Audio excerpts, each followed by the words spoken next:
The crystal chandelier in my parents' dining room cast judgmental shadows across the birthday dinner setup. Everything had to be perfect for my father's 60th. Perfect place settings, perfect wine pairings, and of course, perfect children. Well, almost perfect. Olivia, darling. My mother's voice carried that familiar note of disappointment as I walked in. Couldn't you have worn something more appropriate? I glanced down at my simple black blazer and tailored pants. No designer labels, no flashy brands, exactly the image I'd carefully cultivated for the past 5 years while building my empire in secret. It's cleaned and pressed, Mom, I replied, taking my assigned seat, the one furthest from Dad, naturally. My sister Victoria swept in, Hermes bag swinging, followed by her investment banker husband James. Their entrance was perfectly timed, as always, to make my arrival look even more inadequate. Traffic was horrible, Victoria announced, air-kissing Mom's cheek. But we closed the Henderson merger today, Daddy. 7 figures. She shot me a smug look. How's your little tech job, Liv? I smiled, thinking about the email I'd received just hours ago from my CFO. Our latest acquisition had pushed the company's valuation to $4.2 billion. But they didn't need to know that. Not yet. Oh, I said vaguely, still coding. My brother Michael arrived last, his surgeon's ego filling the room before he did. Sorry, I'm late. Saving lives.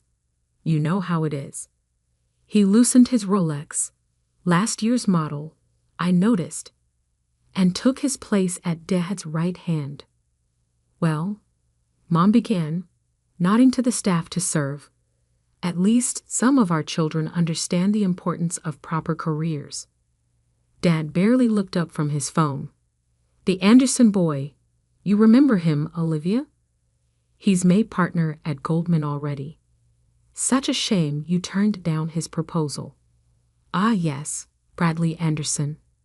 The man they practically arranged my marriage to, right before I walked away from their carefully planned future for me. He tried to buy into my company last month through his family's investment firm. I turned him down, again. Still working at that startup? Michael asked, cutting into his Wagyu beef. What is it you do again? Customer service? I'm the CEO, actually. Founder of Nova Technologies, the fastest growing AI company in North America. But I just nodded. Something like that. Olivia. Mom sighed, sharing a meaningful look with Victoria. We're just worried about you. Living in that tiny apartment, driving that old car, you had such potential. If they only knew that tiny apartment was actually the penthouse of a building I owned, or that the old car was a deliberate choice to maintain my cover. Speaking of potential, Victoria chimed in, James's firm is always hiring. Entry level, of course, but that's kind of you, I said, checking my phone discreetly. A message from my PR team. Forbes article goes live at 8:00 p.m. I glanced at the ornate clock on the wall. 7:52 p.m. At least consider it. Dad finally looked at me. You're not getting any younger. And that computer hobby of yours. Hobby? Michael laughed. That's generous. More like hiding from real responsibility. 7:55 p.m. I said carefully, speaking of responsibility, how's the hospital's new AI diagnostic system working out, Michael? He frowned. Been a nightmare, actually. Some new tech company software. Nobody can figure out how to make it work properly. I bit back a smile. That would be my company's software. The same system he dismissed as basic coding when I tried to explain it to him last Christmas. 7:58 p.m. Victoria's phone chimed. She never could resist checking her notifications, even at dinner. Her perfectly maintained facade cracked as she stared at the screen. That's impossible, she whispered. What is it, darling? Mom asked. Victoria's hands shook as she turned her phone around. The Forbes headline glowed clearly. Novia Technology is CEO Olivier Bnat Join as WRLD's Youngest BILIOAAIEALIST. Net worth $4.2 billion. The silence that fell over the table was absolute. Michael's fork clattered against his plate. James's wine glass froze halfway to his lips. Dad's phone slipped from his fingers. But you work in customer service, Michael stammered. I took a slow sip of water. Actually, I never said that. You all just assumed. 4 billion, Mom whispered. .2, I corrected gently. Though that number's probably outdated now. We closed another acquisition this morning. The next 10 minutes were a masterclass in watching carefully constructed family dynamics crumble. Victoria's perfect posture slumped. Michael's surgical precision gave way to fumbling hands. Mom's social grace evaporated into stunned silence. Let me understand this. Dad finally spoke, his investment banker instincts kicking in. Nova Technologies, the AI company that's been all over the financial news. The one revolutionizing medical diagnostics. I nodded toward Michael, who had gone pale. The same company whose stock your firm tried to get allocation for last month. I smiled at James. That's mine. I built it. But you live in that small apartment in Brooklyn, Victoria sputtered. I own the building, actually. And the next 3 buildings on that block. I took another sip of water. Though technically, they're held by one of my holding companies. James, ever the investment banker, recovered first. We should discuss investment opportunities. My firm has extensive experience in tech sector wealth management. Like the experience you used to call my idea juvenile at the Christmas party 3 years ago. I asked quietly.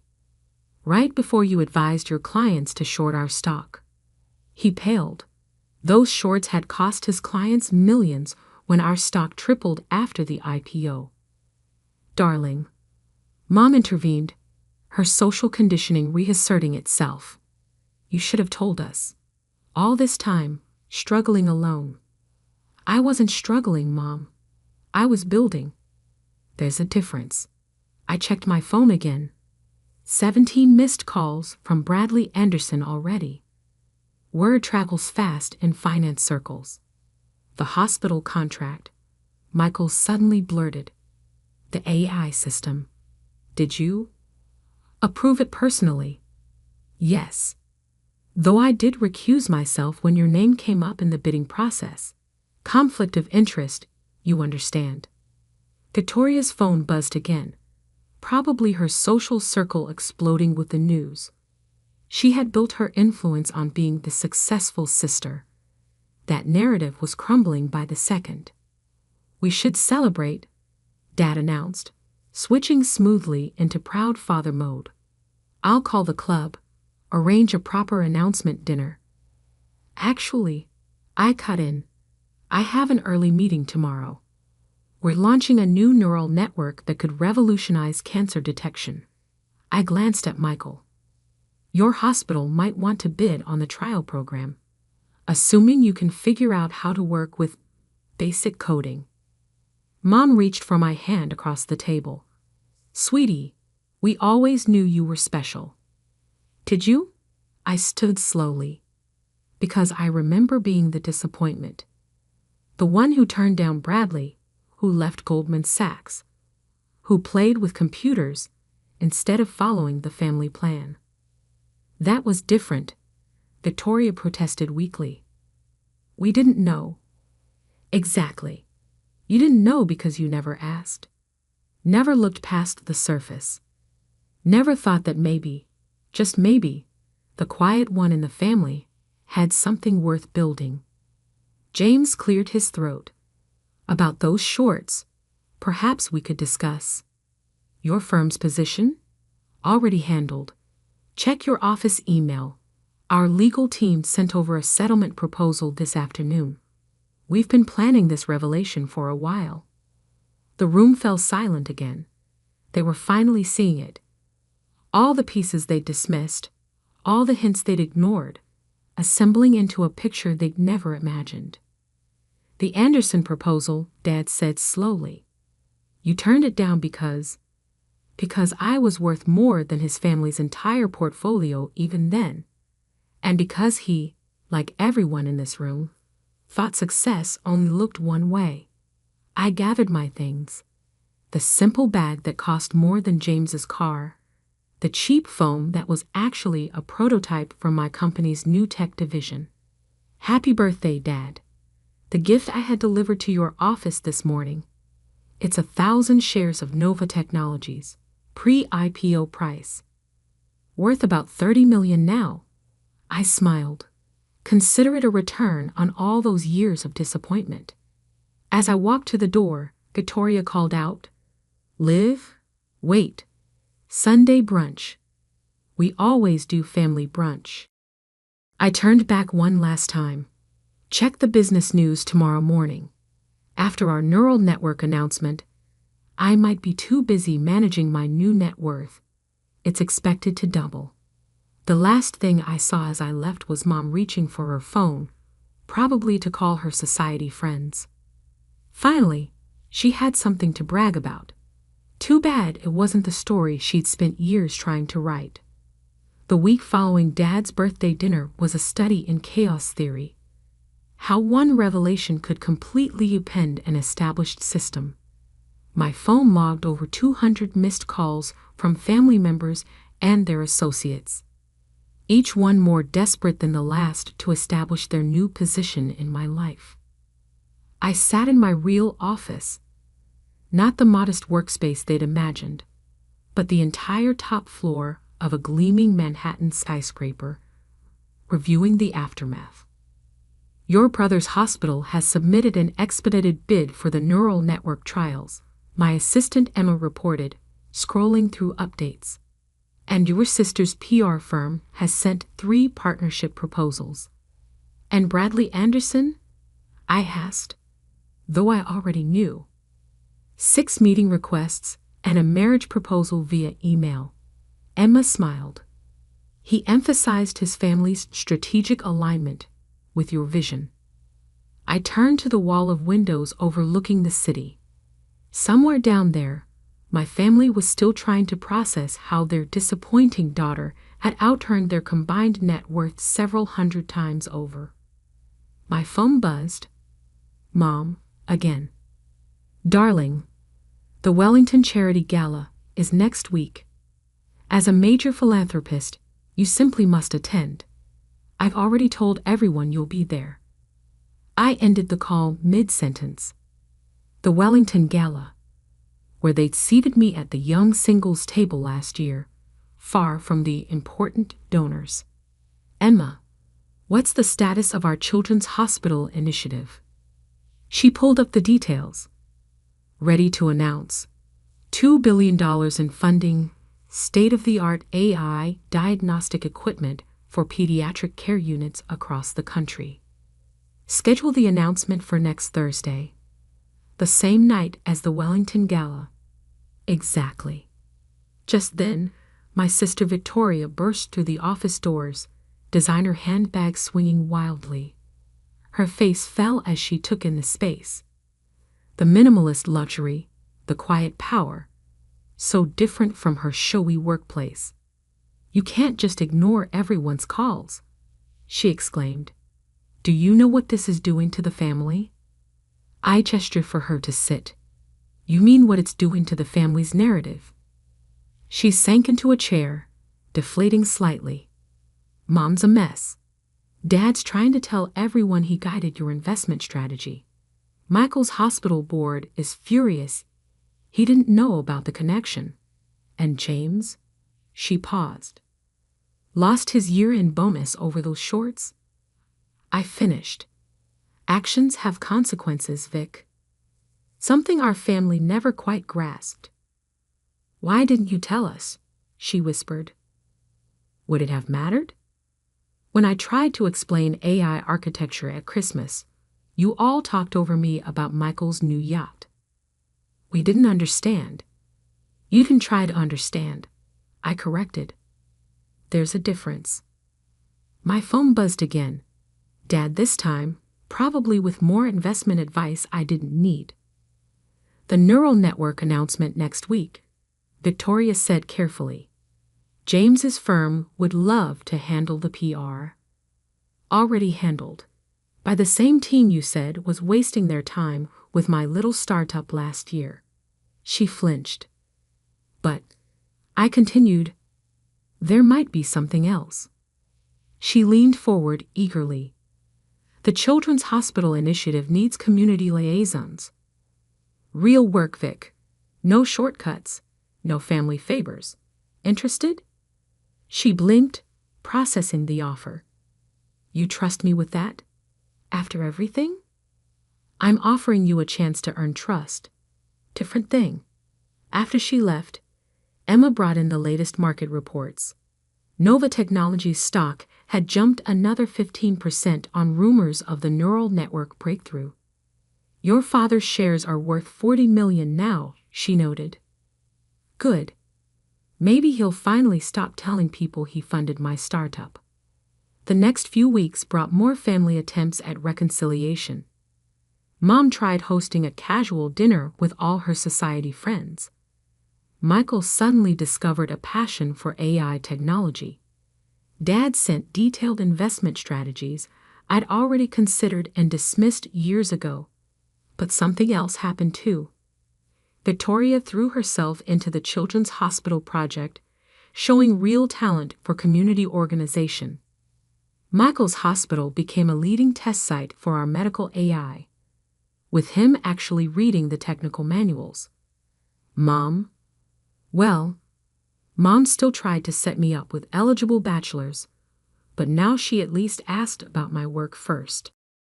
3 months after the Forbes article, I stood on stage accepting the Technology Innovation of the Year award. In the audience, I spotted my family, not in their usual front row seats, but quietly supporting from the middle rows. They'd finally learned that true success doesn't always need to be center stage. Innovation, I said in my acceptance speech, comes from seeing what others dismiss, from believing in possibilities others ignore, and sometimes from being underestimated by exactly the right people at exactly the right time. Later that night, alone in my office, I opened an old email, the one where Dad had detailed all the reasons my AI company would fail.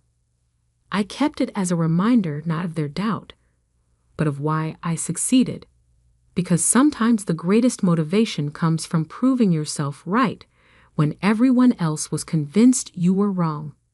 My phone buzzed one last time.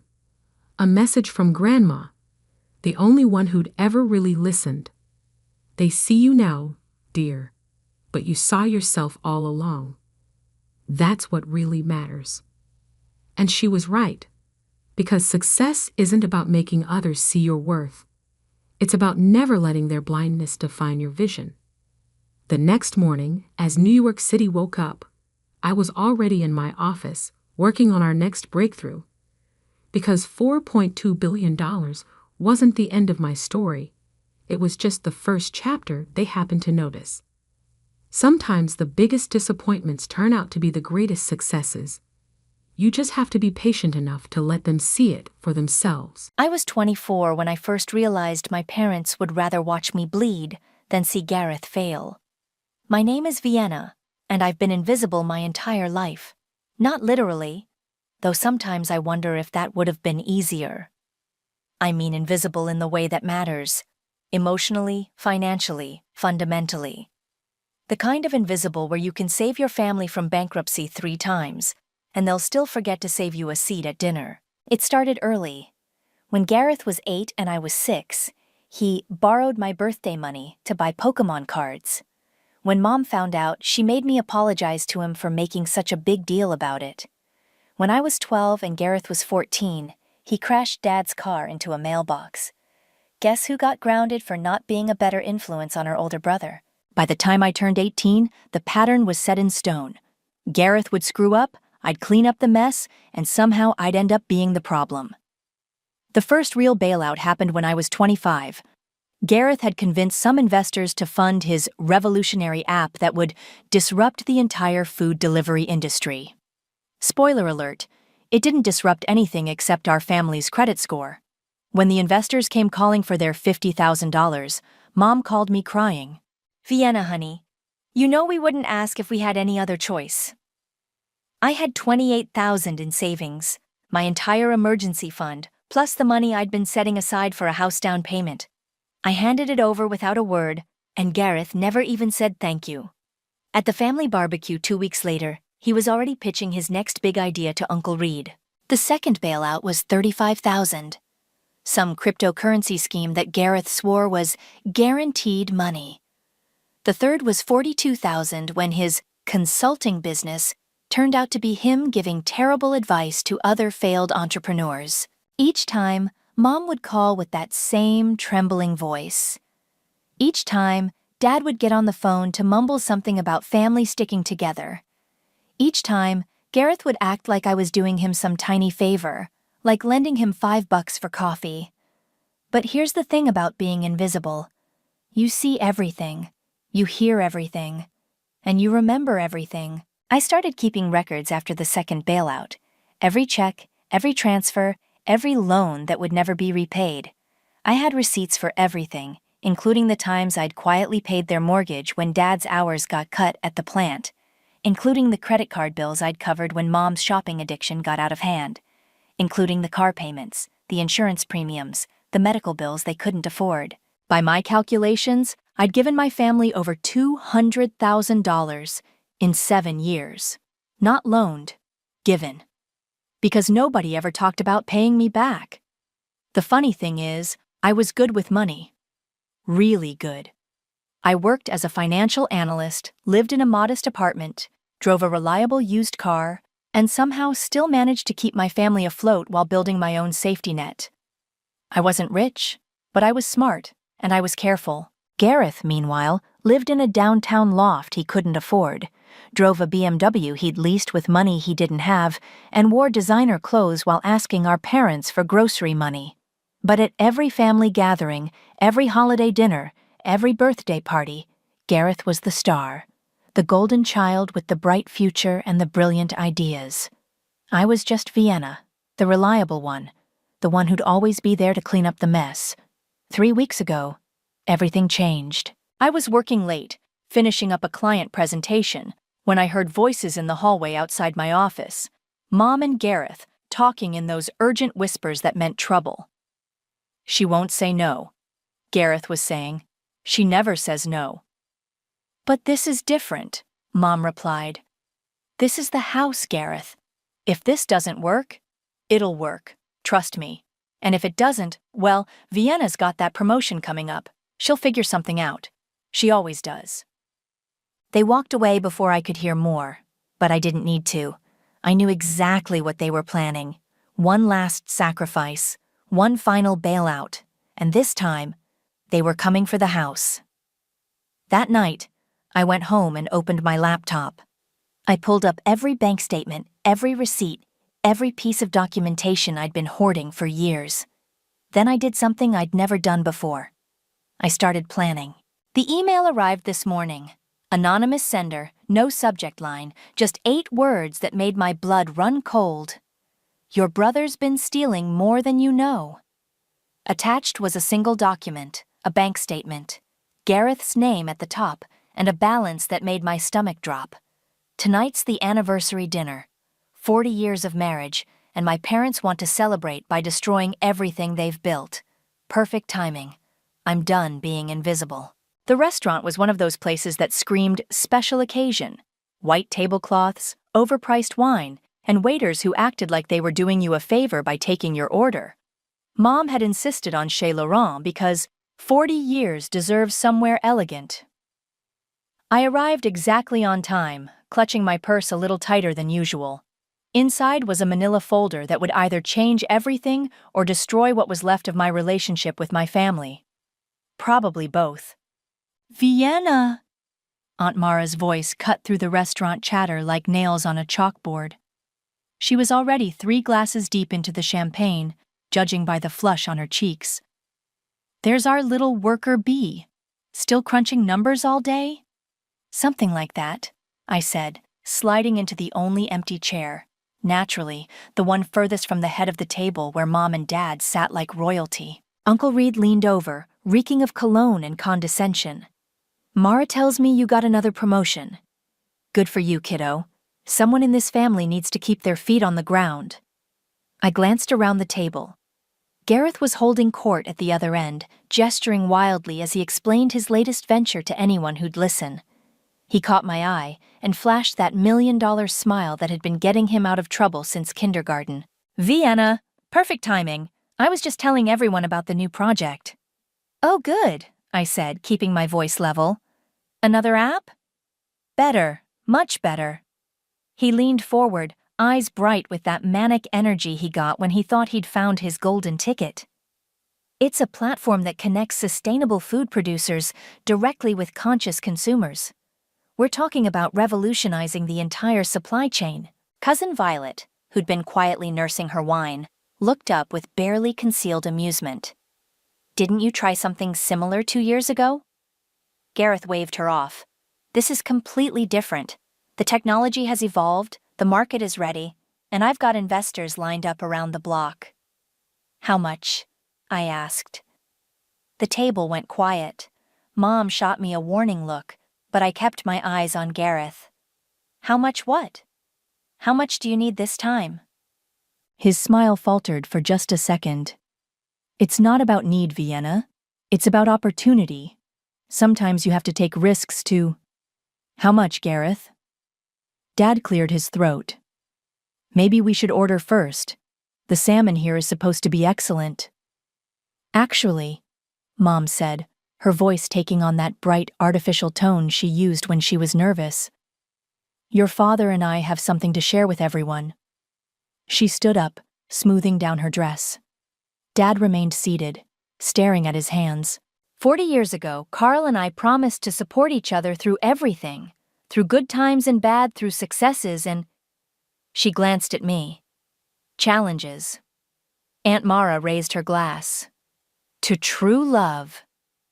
Tonight, Mom continued, we want to announce that we're making another investment in our family's future. We've decided to sell the house. The words hit the table like a bomb. Violet's wine glass stopped halfway to her lips. Uncle Reed's eyebrows shot up. Even the waiter, who'd been approaching with bread, seemed to sense the tension and backed away. The house? Violet said slowly. Your house? The one you've lived in for 30 years? It's time, Dad said quietly, finally looking up. We're not getting any younger, and Gareth's got this incredible opportunity. The house is just sitting there, gaining equity we're not using. How much equity? I asked. Mom's smile tightened. That's not really... 400,000, Gareth said proudly. Maybe more depending on the market. It's perfect timing, actually. I need $350 for the initial investment, and Mom and Dad can use the rest to downsize somewhere nice. I felt something cold settle in my stomach. $350,000. It's a sure thing, Vienna. I've got connections now, real backing. This isn't like before. Right. Not like the food delivery app, or the cryptocurrency thing, or the consulting business. Vienna, Mom said sharply. This is a celebration, not an interrogation. Aunt Mara leaned forward, eyes gleaming with gossip potential. I think it's wonderful that you're supporting Gareth's dreams. Some children never get that kind of backing from their parents. The comment was aimed at me like a poison dart. I felt every eye at the table turn my way, waiting for my reaction. Violet raised her glass suddenly. "You know what? I'd like to make a toast." She stood up, swaying slightly. "To silent supporters everywhere. To the people who keep families afloat without getting credit. To the ones who sacrifice everything and get nothing in return." The table fell silent. Violet's eyes met mine across the flowers and candles. "And to karma," she added with a sharp smile, "because it always comes around eventually." I pulled out my phone and typed a quick text to Remington. "Tonight's the night." His response came back immediately. "You sure?" I looked around the table. At my parents, who'd rather sell their home than admit their golden child was a failure. At Gareth, already counting money that wasn't his. At my relatives, who'd never once asked how I was doing, but always had opinions about what I should be doing. I typed back, "Positive." Then I reached into my purse and pulled out the manila folder. "Actually," I said, standing up slowly, "before we toast to anything, I think there are a few things everyone should know." The manila folder landed on the white tablecloth with a soft thud that somehow seemed to echo through the entire restaurant. "Vienna, what are you doing?" Mom's voice was strained, her champagne glass frozen halfway to her lips. I opened the folder and pulled out the first document, a bank statement with my name at the top and a very specific transaction highlighted in yellow.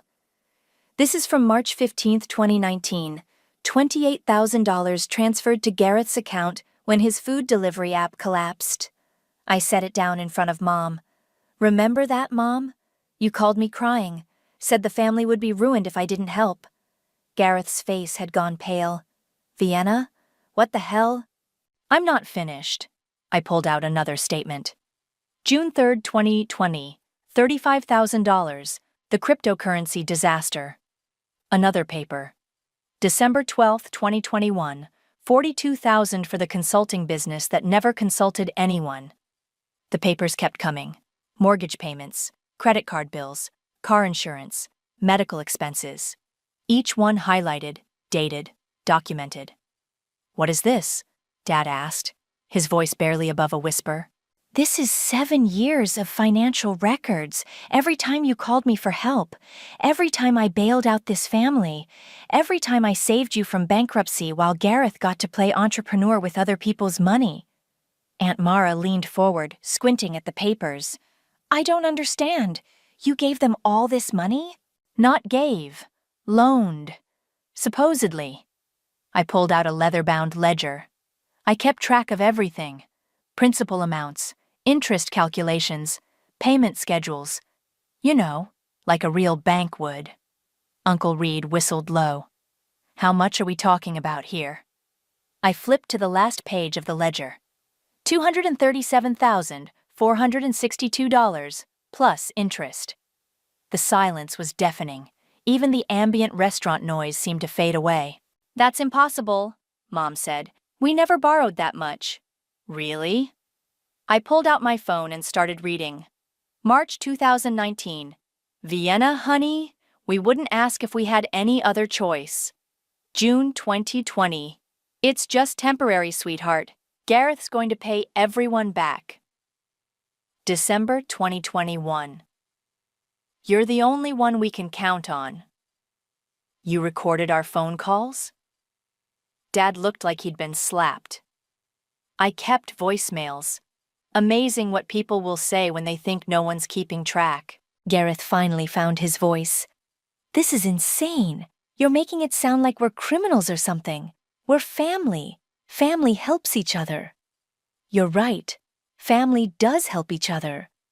I reached into the folder one more time, which is why I helped you with something else. The document I pulled out was official-looking, thick paper with a government seal. Several people at the table leaned forward to get a better look. "What's that?" Violet asked. "This is a deed transfer, filed with the county recorder's office 6 months ago." I set it down in the center of the table. "Remember all that bank paperwork you had Mom and Dad sign over the years? The stuff I said would help consolidate their debt and improve their credit? Mom's face went white. Vienna, no. Congratulations, everyone. I'm now the legal owner of 1247 Maple Street. The house you were planning to sell to fund Gareth's latest fantasy? It's mine. The explosion was immediate. That's fraud! Aunt Mara shrieked. You can't do this! Gareth slammed his hand on the table, making the wine glasses jump. Actually, I can, and I did. I pulled out another set of papers. These are the loan documents you signed. Real ones this time, not the fake bank paperwork. Every bailout, every emergency payment, every time you came to me with your hands out, it was all secured against the house. Dad was staring at the deed like it might bite him. We never agreed to this. You signed the papers. Your signatures, your initials, your thumbprints on every page. My lawyer made sure everything was completely legal. Your lawyer? Mom's voice cracked. Remington helped me structure everything. Turns out having a financial analyst for a friend comes in handy when you're tired of being treated like a human ATM. Violet started laughing. Actually laughing. A sound that was part amusement and part hysteria. Oh my God. You actually did it. You actually got them back. This is theft. Uncle Reed was on his feet now. You can't just steal someone's house.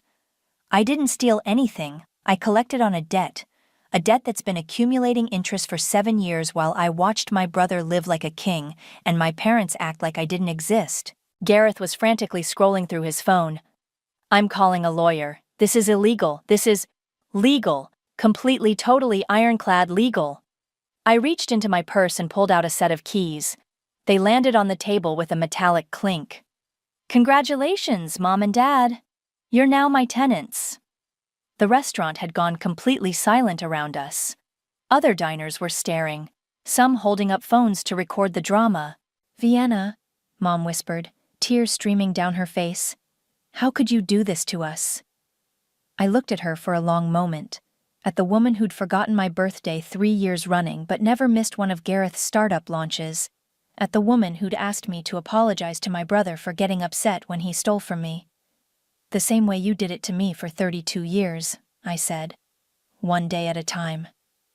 The aftermath was like watching a family implode in slow motion. Within an hour of leaving the restaurant, my phone was buzzing nonstop. Text messages, voicemails, missed calls from numbers I recognized and some I didn't. The family grapevine was working overtime. The first call I answered was from Remington. Jesus, Vienna. I just got a call from your dad. He's threatening to sue me for malpractice. Can he do that? Not a chance. Everything we did was completely above board, but he's angry enough to try. There was a pause. How are you holding up? I'm fine. Better than fine, actually.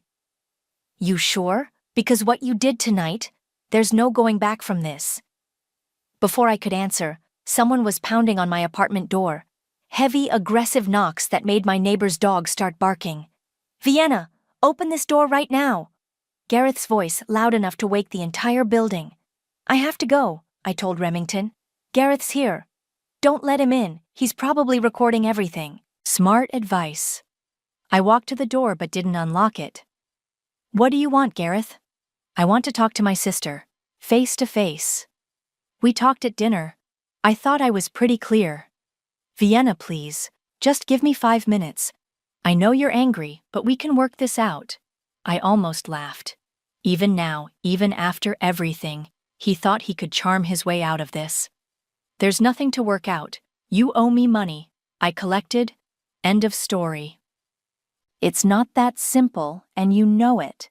Mom's having a panic attack. Dad's talking about calling the police. This is tearing the family apart. The family was already torn apart. I just made it official. The knocking stopped. For a moment, I thought he'd given up. Then I heard his voice again, quieter now, more calculated. I know about the anonymous email. My blood went cold. What email? The one about me stealing, the one that pushed you over the edge tonight. I know who sent it, Against my better judgment, I opened the door. Gareth stood in the hallway, his expensive suit wrinkled, his perfect hair disheveled. He looked like he'd aged 5 years in the past 3 hours. "Jake sent it, didn't he?" I said. Gareth's expression confirmed it. "He's been going through our books, asking questions. He thinks I've been skimming from the business account." "Have you?" "That's not the point. The point is, he's trying to destroy me, and he's using you to do it." I stepped back, but didn't close the door. "How much, Gareth?" "How much what?" "How much did you steal from Jake? How much did you steal from Mom and Dad's retirement account? How much did you steal from everyone who was stupid enough to trust you?" His face crumpled. For the first time in my life, I saw my brother look genuinely defeated. It wasn't supposed to happen like this. The investments were supposed to pay off. I was going to put everything back before anyone noticed. "How much?" 80,000 from Jake, maybe 90, and Mom and Dad's account. He swallowed hard. "There's nothing left in their retirement fund. I borrowed against it to cover the business expenses." I felt like I'd been punched in the stomach. "They don't know, do they? I was going to tell them after the house sale went through. The new business would have generated enough profit to pay everyone back and then some." "You're delusional." "I'm an entrepreneur. Sometimes you have to take risks." "You're a thief." The words came out louder than I intended. "You stole from your business partner. You stole from your parents' retirement. You've been stealing from me for years, and now you want to steal their house too." "I never stole from you. You gave me that money willingly. Because I thought I was helping family. Because I thought you'd eventually grow up and take responsibility. Because I was stupid enough to believe that maybe, just maybe, you'd actually succeed at something." My phone buzzed. A text from Violet. "Can we talk? I have information you need to know." Gareth noticed me looking at my phone. "Don't trust her. Violet's got her own agenda. She's been trying to get back at this family for years. Maybe she has good reason. She's bitter because Grandma left the inheritance to Mom instead of her. She's been looking for revenge ever since." Sounds familiar. Another text from Violet. "Meet me at Starbucks on 5th Street. 1 hour. Come alone." I looked back at Gareth. "You need to leave." "Vienna, please. I know I screwed up, but I'm still your brother. We can fix this. We can work together. The way we worked together when you stole my birthday money, the way we worked together when you crashed Dad's car and let me take the blame, the way we worked together when you convinced our parents to mortgage their future for your fantasies." "That's not fair." "Fair?" I laughed, and it came out harsh and bitter. "You want to talk about fair? Fair would have been getting a thank you. Fair would have been getting paid back. Fair would have been getting invited to family dinners without having to hear about how wonderful and brilliant and successful you are. I never asked you to. Get out." I started closing the door. "And Gareth? Tell Mom and Dad they have 30 days to decide if they want to stay in the house as tenants or find somewhere else to live. Market rate is $2,500 a month." "You can't be serious." "I'm dead serious. And if you try to contest the deed transfer, I'll make sure Jake and every other person you've stolen from knows exactly where to find you." I slammed the door and turned the deadbolt. Gareth pounded on it a few more times. Then I heard his footsteps retreating down the hallway. My phone rang. Remington again. "I just got off the phone with Violet," he said without preamble. "She wants to meet with you. Says she has information about your parents' finances that you need to know." "What kind of information?" "The kind that makes what Gareth did look like pocket change." The Starbucks on 5th Street was nearly empty at 10 p.m. Just a few college students hunched over laptops and one barista who looked like she'd rather be anywhere else. Violet was already there when I arrived, sitting in the corner booth with 2 cups of coffee and a manila envelope that looked disturbingly similar to the one I'd brought to dinner. "You look like hell," she said as I slid into the seat across from her. "Thanks. You look great too." She pushed one of the coffees toward me. "I figured you'd need the caffeine. It's going to be a long night." "Remington said you have information about my parents' finances." "I do. But first, I want to say what you did tonight was brilliant. Absolutely brutal, but brilliant. I'm not looking for validation, Violet. Good, because what I'm about to show you is going to make you question everything you think you know about your family. She opened the envelope and pulled out a stack of documents. Bank statements, loan applications, credit reports. All with my parents' names at the top. Where did you get these? I have my sources. Let's just say your family isn't the only one with secrets. She spread the papers across the table. Your parents have been lying to you, Vienna. About everything. The first document was a loan application dated 3 years ago. $200,000, secured against the house. Approved. They took out a second mortgage? Third mortgage, actually. Look at this one. Another document, older. And this one. A third set of papers. Your parents have borrowed against that house 4 times in the past decade.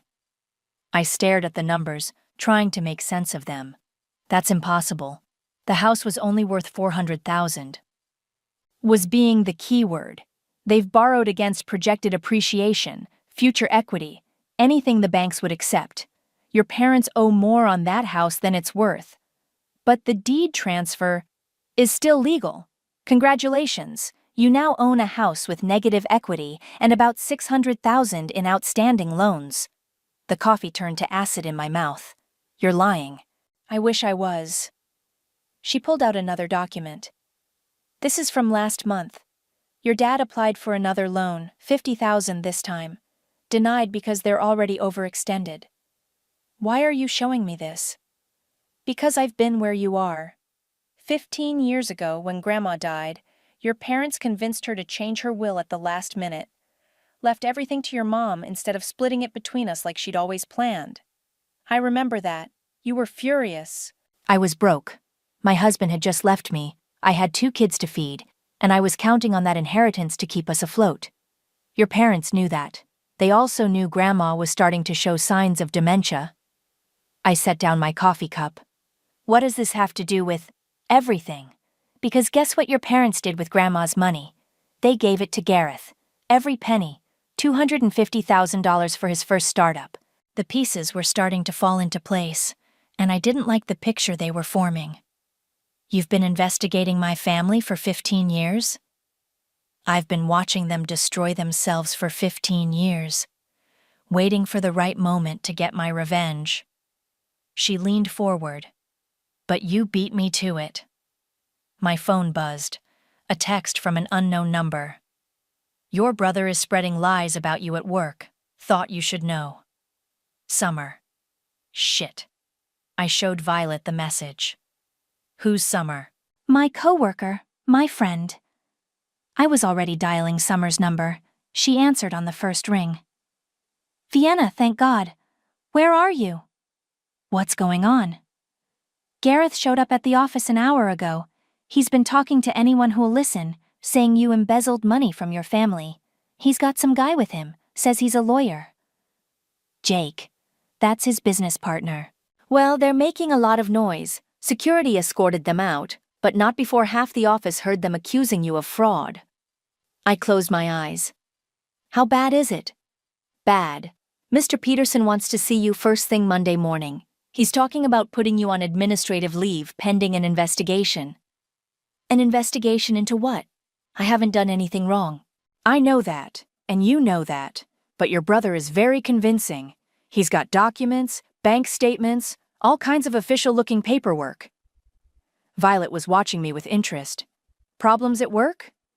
Gareth's trying to destroy my reputation. Smart move. If he can't contest the deed legally, he'll try to ruin you professionally. Make it impossible for you to afford the house payments. The house payments? Then it hit me. Oh God, the mortgages. If I own the house, I'm responsible for $600,000 in debt plus interest. Monthly payments of about $4,000. Violet's smile was sharp. Your brother might be a screw-up, but he's not stupid. He knew exactly what he was doing when he let you take ownership. My phone rang. Mom's number. Don't answer it, Violet said. I answered anyway. What do you want, Mom? Vienna, sweetheart, we need to talk. There are some things about the house, about our finances that you don't understand. I understand perfectly. You've been lying to me for years. It's not that simple. There are complications. You mean the 600,000 in mortgages? Yeah, I know about those. Silence on the other end of the line. How did you— It doesn't matter how I know. What matters is that you let me take ownership of a house that's worth less than what you owe on it. We were going to tell you. When? After I'd made a few payments? After I'd figured it out on my own? Vienna, please come home. We can work this out as a family. I looked across the table at Violet, who was watching me with something that might have been sympathy. There is no family, Mom. There's just a bunch of people who've been using each other for years. I hung up and turned off my phone. So, Violet said, gathering up her papers, what are you going to do now? I have no idea. Well, you better figure it out fast, because your parents just declared war. I found Mom at the Motel 6 on Highway 9, 3 towns over from home. The desk clerk had looked at me like I was crazy when I described her, but $20 and a sob story about a family emergency got me the room number.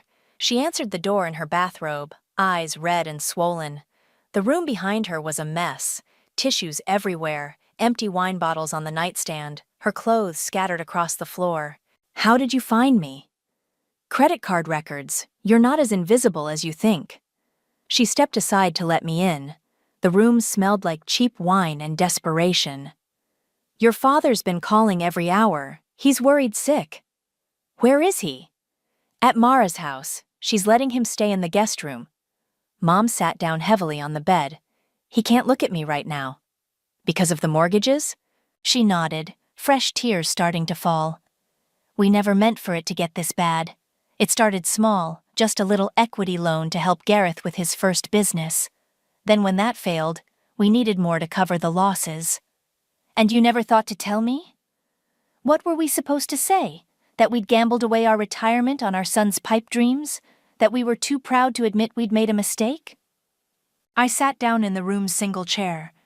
So you let me bail you out instead, over and over again. You were doing so well. Your job, your savings account. It seemed like you had everything under control. I did have everything under control. Until I started supporting 3 adults who couldn't manage their own finances. Mom flinched. That's not fair. Fair? You want to talk about fair? I pulled out my phone and opened the banking app. This is my account balance, Mom. After 7 years of helping you, $12,000. That's it. That's all I have left. Vienna. I'm 32 years old and I have $12,000 to my name because I spent my 20s keeping you afloat while you threw money at Gareth's fantasies. We thought he would succeed eventually. He's so smart, so creative. He's a con artist. He stole from his business partner. He emptied your retirement account. He's been playing all of us for years. Mom's face crumpled. I know, I've always known, deep down. But he's my son. He's my baby boy, and I couldn't stand to see him fail. So you let me fail instead. You were never failing. You were strong, capable. You didn't need us the way he did. I needed you to see me. I needed you to value me. I needed you to treat me like I mattered. You do matter. No, I don't. Not to you, not to Dad, not to anyone in this family. I'm just the reliable one. The one who cleans up the messes and asks for nothing in return. Mom was sobbing now, ugly tears that made her mascara run down her cheeks. I'm sorry. I'm so sorry, Vienna. I know we failed you. I know we took advantage of your kindness. Your kindness? I laughed bitterly. Mom, there was no kindness. There was just fear. Fear that if I didn't help, you'd lose everything. Fear that if I said no, you'd cut me out completely. We would never. You already did. Every family dinner where Gareth was the star, every holiday where his latest scheme was the main topic of conversation, every birthday you forgot because you were too busy managing his crisis of the week. She wiped her nose with a tissue. What do you want from me, Vienna? What can I do to fix this? Tell me the truth. All of it. About the mortgages, about Gareth, about everything you've been hiding." Mom was quiet for a long moment. Then she reached for her purse and pulled out a manila envelope. "Your father doesn't know I have this." Inside were bank statements, loan documents, and something that made my blood run cold. A life insurance policy with my name as the beneficiary. "What is this?" "We took out a policy on your father last year. $2 million. We were going to use it to pay off the house, leave something for you and Gareth." "We're going to? The premiums are too high. We're 3 months behind on payments. If we can't catch up by next week, the policy lapses." I stared at the documents. "You were counting on Dad dying to solve your financial problems?" "We were trying to plan for the future, to make sure you'd be taken care of." "By making me responsible for a house with $600,000 in debt?" "We thought the insurance money would cover it. You thought wrong." I stood up, suddenly needing to get out of the stifling room. "Mom, I need you to understand something. I'm done. I'm done bailing you out. I'm done being the family bank, and I'm done pretending that any of this is normal. Vienna, please. The house is mine now. Legally, officially mine. You and Dad can stay as tenants if you want, but you'll pay market rent. No family discounts, no special deals. We can't afford market rent. Then you'll have to figure something else out, the same way I've been figuring things out my entire adult life." I headed for the door, then stopped. "And Mom? If Gareth shows up at my office again, if he spreads any more lies about me, I'm going to make sure everyone knows exactly what kind of person he really is. Starting with the police report I'm filing about the retirement account theft. You wouldn't? Try me." I left her there in that sad motel room, surrounded by the wreckage of 40 years of bad decisions. As I drove home, my phone started buzzing with texts. "Remington, your dad called. He wants to meet tomorrow." "Violet, heard your mom's hiding out. Smart move." And then one that made my heart stop. "Unknown number. You think you've won, but this is just the beginning. You have no idea what you've started." G. I pulled over and called Remington. "We need to meet," I said. "Tonight. There's something else going on here, something bigger than just the house." "How much bigger?" "Life insurance bigger, and I think Gareth knows about it." The law office smelled like leather and old money, the kind of place that charged $500 an hour just to breathe their air. Remington had insisted we meet here instead of somewhere public, said we needed the protection of attorney-client privilege for what was about to happen. I arrived first, clutching a folder full of documents that had kept me awake all night. Bank statements, insurance policies, loan applications, the paper trail of my family's financial destruction. Dad walked in 10 minutes later looking like he'd aged a decade since the anniversary dinner. His suit was wrinkled, his hair uncombed. Behind him came Mom, still wearing yesterday's clothes, and then Gareth with a man I didn't recognize. "Who's that?" I asked Remington. "Gareth's lawyer. Marcus something, ambulance chaser from downtown." The lawyer looked exactly like what you'd expect. Cheap suit, expensive watch, the kind of smile that made you want to count your fingers after shaking hands. "Ms. Vienna," he said, extending his hand. "Marcus Kellerman, I represent your brother's interests in this matter." I didn't shake his hand. "What interests? He doesn't own anything." "That's where you're wrong." He opened his briefcase and pulled out a thick stack of papers. "We're here to contest the deed transfer on grounds of fraud, coercion, and elder abuse." Remington leaned forward. "Elder abuse? Your clients are 58 and 56 years old. Old enough to be considered vulnerable to financial manipulation by a trusted family member." "That's rich," I said. "I'm the one who manipulated them?" Gareth finally spoke up.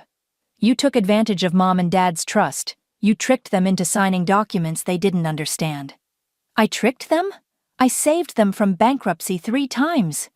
By creating a dependency relationship that you then exploited for personal gain." The lawyer nodded approvingly. "My client has documentation showing a pattern of financial control and emotional manipulation spanning several years. Your client is a thief who stole from his business partner and emptied his parents' retirement account." "Alleged theft," the lawyer corrected. And even if true, it doesn't change the fact that you fraudulently obtained ownership of your parents' home. Remington stood up. I think we've heard enough. Vienna, you don't have to listen to this. Actually, she does. The lawyer smiled that oily smile again. Because we're prepared to file criminal charges if she doesn't agree to reverse the deed transfer immediately. Criminal charges for what? Elder financial abuse is a felony in this state, punishable by up to 5 years in prison. I looked at my parents. Dad was staring at his hands, refusing to meet my eyes. Mom was crying silently. You're really going to let him do this? I asked them. You're going to let him send me to prison for helping you? Vienna, Dad said quietly. We just want our house back. Your house? The house you mortgaged 4 times? The house that's worth less than what you owe on it? We can work out the financial details later, the lawyer said. Right now, we need you to sign these papers reversing the transfer. I looked at the documents he was pushing across the table. Standard legal forms, probably downloaded from the internet. And if I don't? Then we file charges this afternoon. Your employer will be notified, your professional licenses will be suspended pending investigation, and your name will be in the newspaper as a suspected elder abuser. You're bluffing. Try me. Remington put his hand on my arm. Vienna, we should discuss this privately. No. I stood up and walked to the window, looking out at the city below. I want to say something first. The room went quiet. Gareth, do you remember when we were kids and you broke Mom's favorite vase? You blamed me, and I got grounded for a week. Vienna, this isn't the time. Do you remember when you crashed Dad's car and I took the blame because you said you'd lose your license? What does this have to do with anything? I turned around to face them. Do you remember when you stole my college fund to invest in that pyramid scheme? Dad's head snapped up. What? Oh, you didn't know about that one? Gareth convinced me to loan him my college money, said he'd double it in 6 months. That's why I had to work 3 jobs to pay for school. That's not true, Gareth said, but his voice lacked conviction. Which part? The part where you took $18,000 from my education fund, or the part where you never paid it back? Mom was staring at Gareth now. You told us Vienna got a scholarship. I did get a scholarship, a partial one. I had to cover the rest myself because my brother stole my college fund. The lawyer cleared his throat. This is all very interesting, but it doesn't change. Actually, it does. I pulled out my phone and opened the recording app. Because I've been recording this entire conversation, including the part where you threatened to file false criminal charges unless I signed over property that legally belongs to me. The lawyer's face went pale. You can't record without consent. This is a one-party consent state. I can record any conversation I'm part of. I looked at Gareth. I can also record phone calls, like the one where you admitted to stealing from Jake's business account. You're bluffing. I played the recording. Gareth's voice filled the room. 80,000 from Jake, maybe 90, and Mom and Dad's account. There's nothing left in their retirement fund. Dad stood up so fast his chair fell over. What did you just say? Dad, I can explain. You stole our retirement money? I borrowed it. I was going to pay it back. With what? Another failed business? Another get-rich-quick scheme? Mom was sobbing now. How could you do this to us? I was trying to help. I was trying to make something of myself. By stealing from your own parents? Dad's voice was shaking with rage. By destroying everything we worked for? The lawyer was frantically packing his briefcase. I think we should postpone this meeting. No, I said. We're finishing this now. I pulled out the insurance policy Mom had shown me. Did you know about this, Gareth? The life insurance policy on Dad? Gareth's face went white. $2 million, payable on death, premiums 3 months behind, policy lapses next week unless someone makes a payment. I looked around the room at my family, my broken, desperate, manipulative family. Here's what's going to happen. The house stays in my name. You can live there as tenants or find somewhere else. The retirement account theft gets reported to the police unless every penny is returned within 30 days. And if anyone tries to interfere with my job or my life again, I release all of these recordings to the local news." I headed for the door, then stopped. "Oh, and Gareth, your lawyer just committed extortion on tape. You might want to find new representation." I walked out of that office and didn't look back. The house felt different when I walked through the front door with my own keys. Bigger somehow, but also emptier. Mom and Dad had moved out the week before, taking only what they could fit in Dad's pickup truck. They'd found a one-bedroom apartment across town, all they could afford on Dad's reduced hours and Mom's part-time job at the grocery store. I found Remington in the kitchen, unpacking boxes of my stuff. He'd insisted on helping me move in, said I shouldn't be alone in the house where so much had happened. "How did it go at work?" he asked without looking up. "Better than expected." Peterson apologized for doubting me. Apparently, when HR investigated Gareth's claims, they found out he'd been calling other companies too, trying to sabotage my reputation. And now he's facing harassment charges. Turns out corporate America doesn't like it when you try to destroy someone's career with lies. Remington smiled. "Good. What about Jake?" "Jake's pressing charges for the business account theft. Gareth's looking at serious jail time unless he can pay back the $90,000. Can he? With what money? His credit's destroyed, his business is bankrupt, and no one in the family is willing to bail him out anymore." I opened one of the boxes and pulled out a framed photo.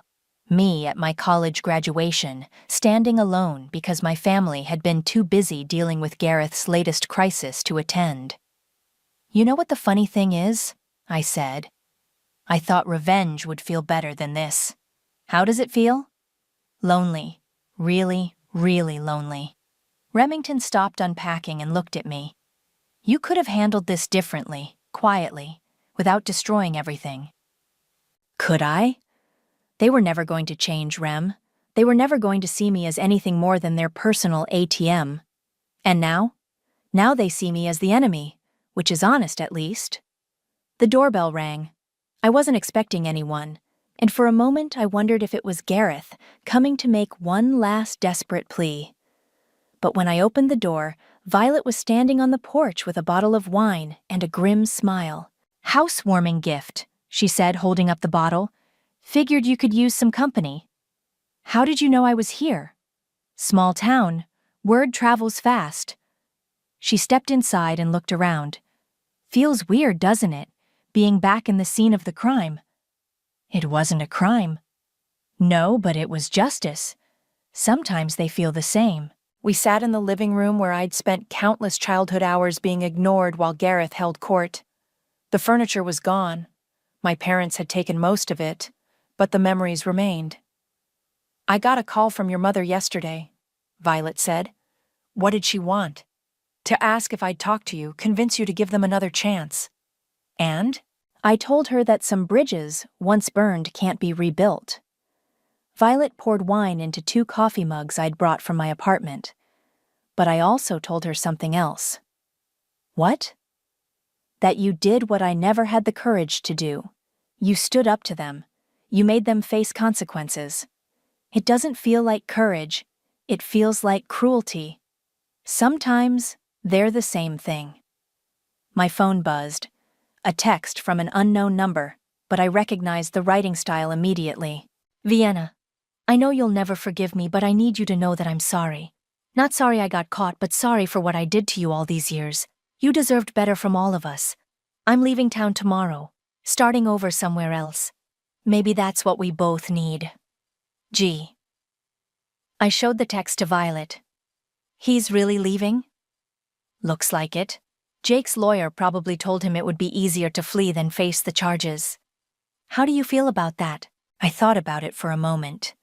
Relieved, and sad, and angry that it took losing everything for him to finally acknowledge what he did. "That's the thing about consequences," Violet said. "They don't care about your feelings. They just are." We sat in comfortable silence for a while, drinking wine in my childhood home that was now truly mine, the house I'd saved from foreclosure, inherited through legal maneuvering, and paid for with years of sacrifice. So what now? Violet asked. Now I figure out how to live with what I've done, how to be happy in a house full of ghosts. And if you can't, then I sell it and start over somewhere else, like Gareth. You're not like Gareth. No, I agreed. I'm not. I pay my debts. Remington came back from the kitchen with takeout menus. Chinese or pizza? Pizza, Violet and I said at the same time. As he called in the order, I looked around the living room one more time. Tomorrow, I'd start making it mine. New furniture, new paint, new memories.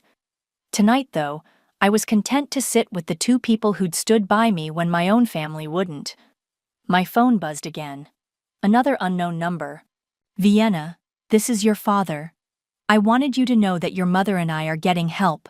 Financial counseling, therapy, the works. We know we can't undo what we did, but we want to understand how we got here. Maybe someday you'll be willing to talk. We love you.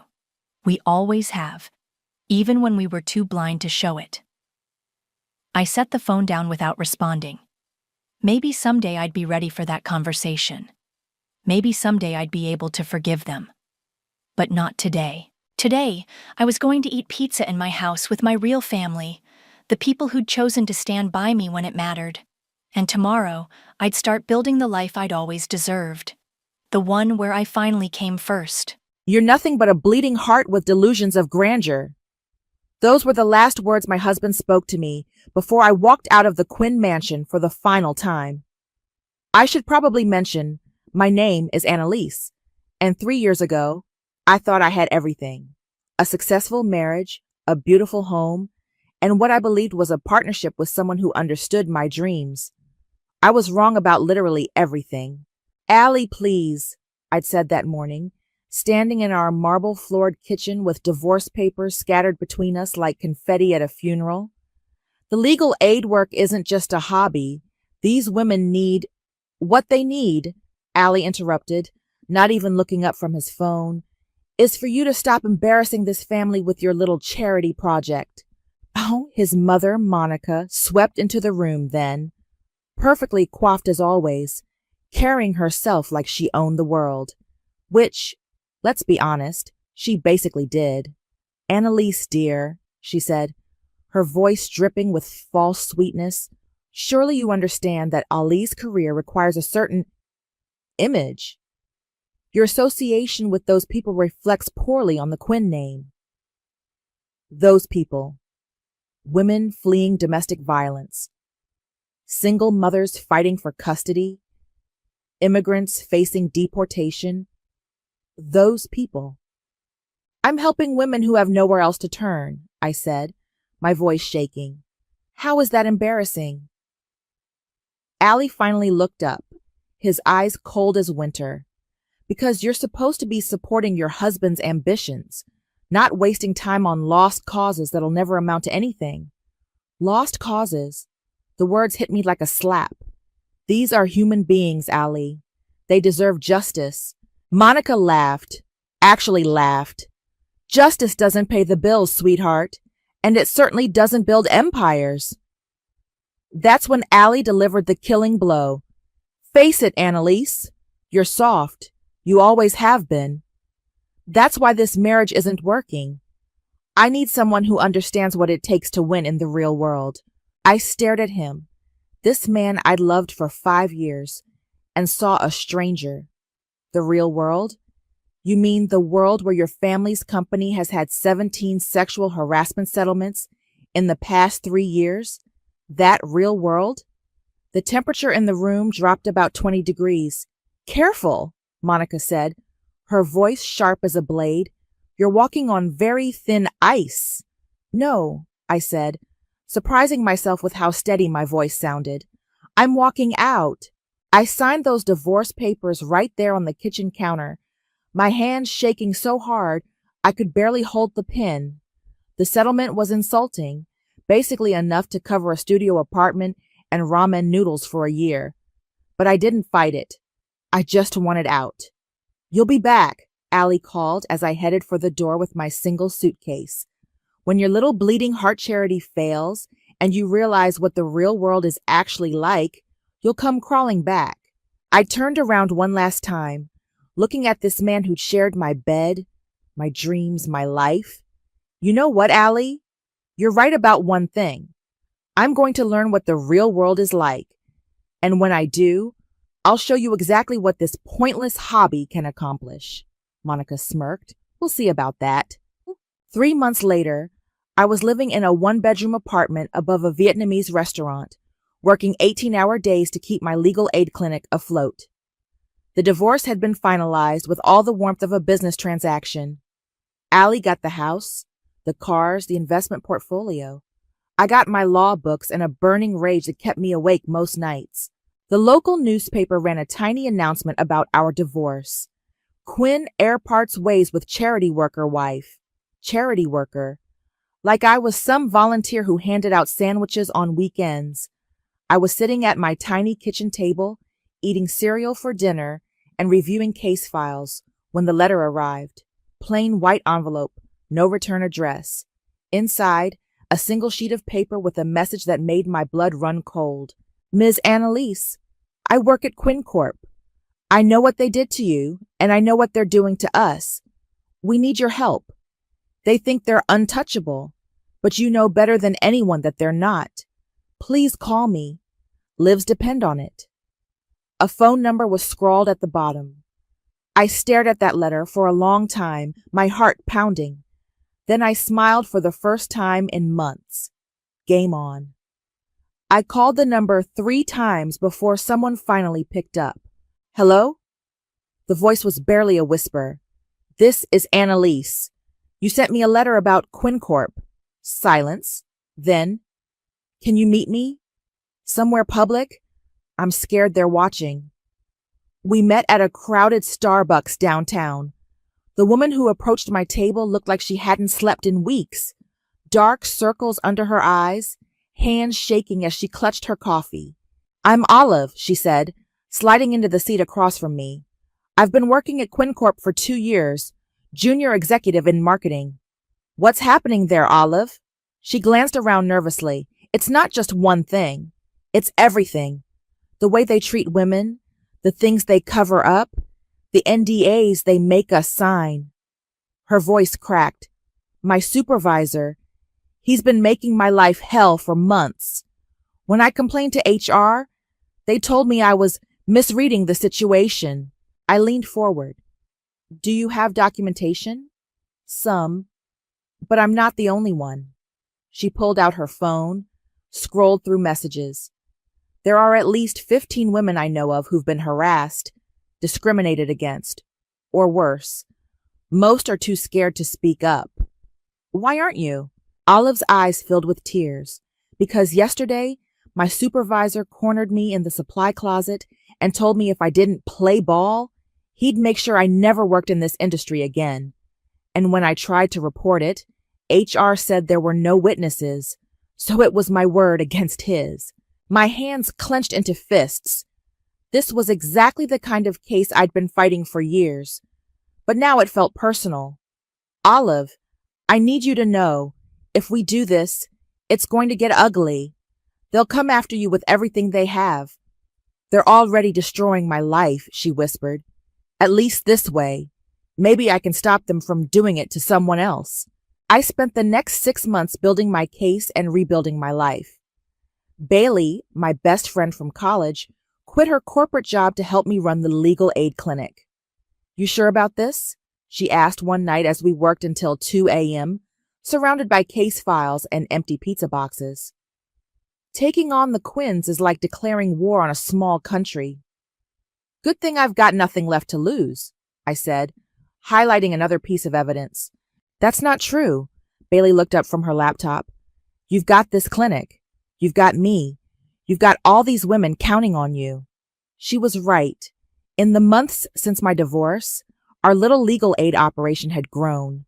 We'd helped dozens of women escape abusive relationships, fight wrongful terminations, and navigate custody battles. I'd even started taking night classes to finish my law degree, something I put on hold when I married Allie. The local news had started covering our work. Nothing major, just small segments about the grassroots legal clinic making a difference. But it felt good to see our clients' faces when they won their cases. Then Sophia walked into my office. "I want to work for you," she announced. No introduction, no small talk, just straight to the point. "I'm sorry, who are you?" "Sophia Ramirez, third-year law student at State. I've been following your work, and I want in. We can't afford to pay—" "I don't care about money, I care about justice." She sat down without being invited. My mother was sexually harassed at her job for 3 years. When she finally complained, they fired her and blacklisted her from the industry. She never recovered. I studied this young woman, barely 25, fire in her eyes, wearing a suit that had seen better days but carried herself like she owned the room. "What makes you think you can handle this kind of work?" "Because I've been handling it my whole life." She pulled out a thick folder. "I've been researching Quinn Corp for my senior thesis. Sexual harassment complaints, discrimination lawsuits, suspicious settlements. They've been buying silence for years." My heart started racing. "Show me." For the next 2 hours, Sophia laid out a pattern of abuse that made my stomach turn. Not just individual incidents, but systematic targeting of women who threatened the company's boys' club mentality. "This is incredible work," I said finally. "But why bring it to me?" Sophia smiled. "Because you're the only lawyer in the city who's actually beaten them before." "I've never sued Quinn Corp." "No, but you survived being married to Allie Quinn. That takes more courage than most people have." That night, I couldn't sleep.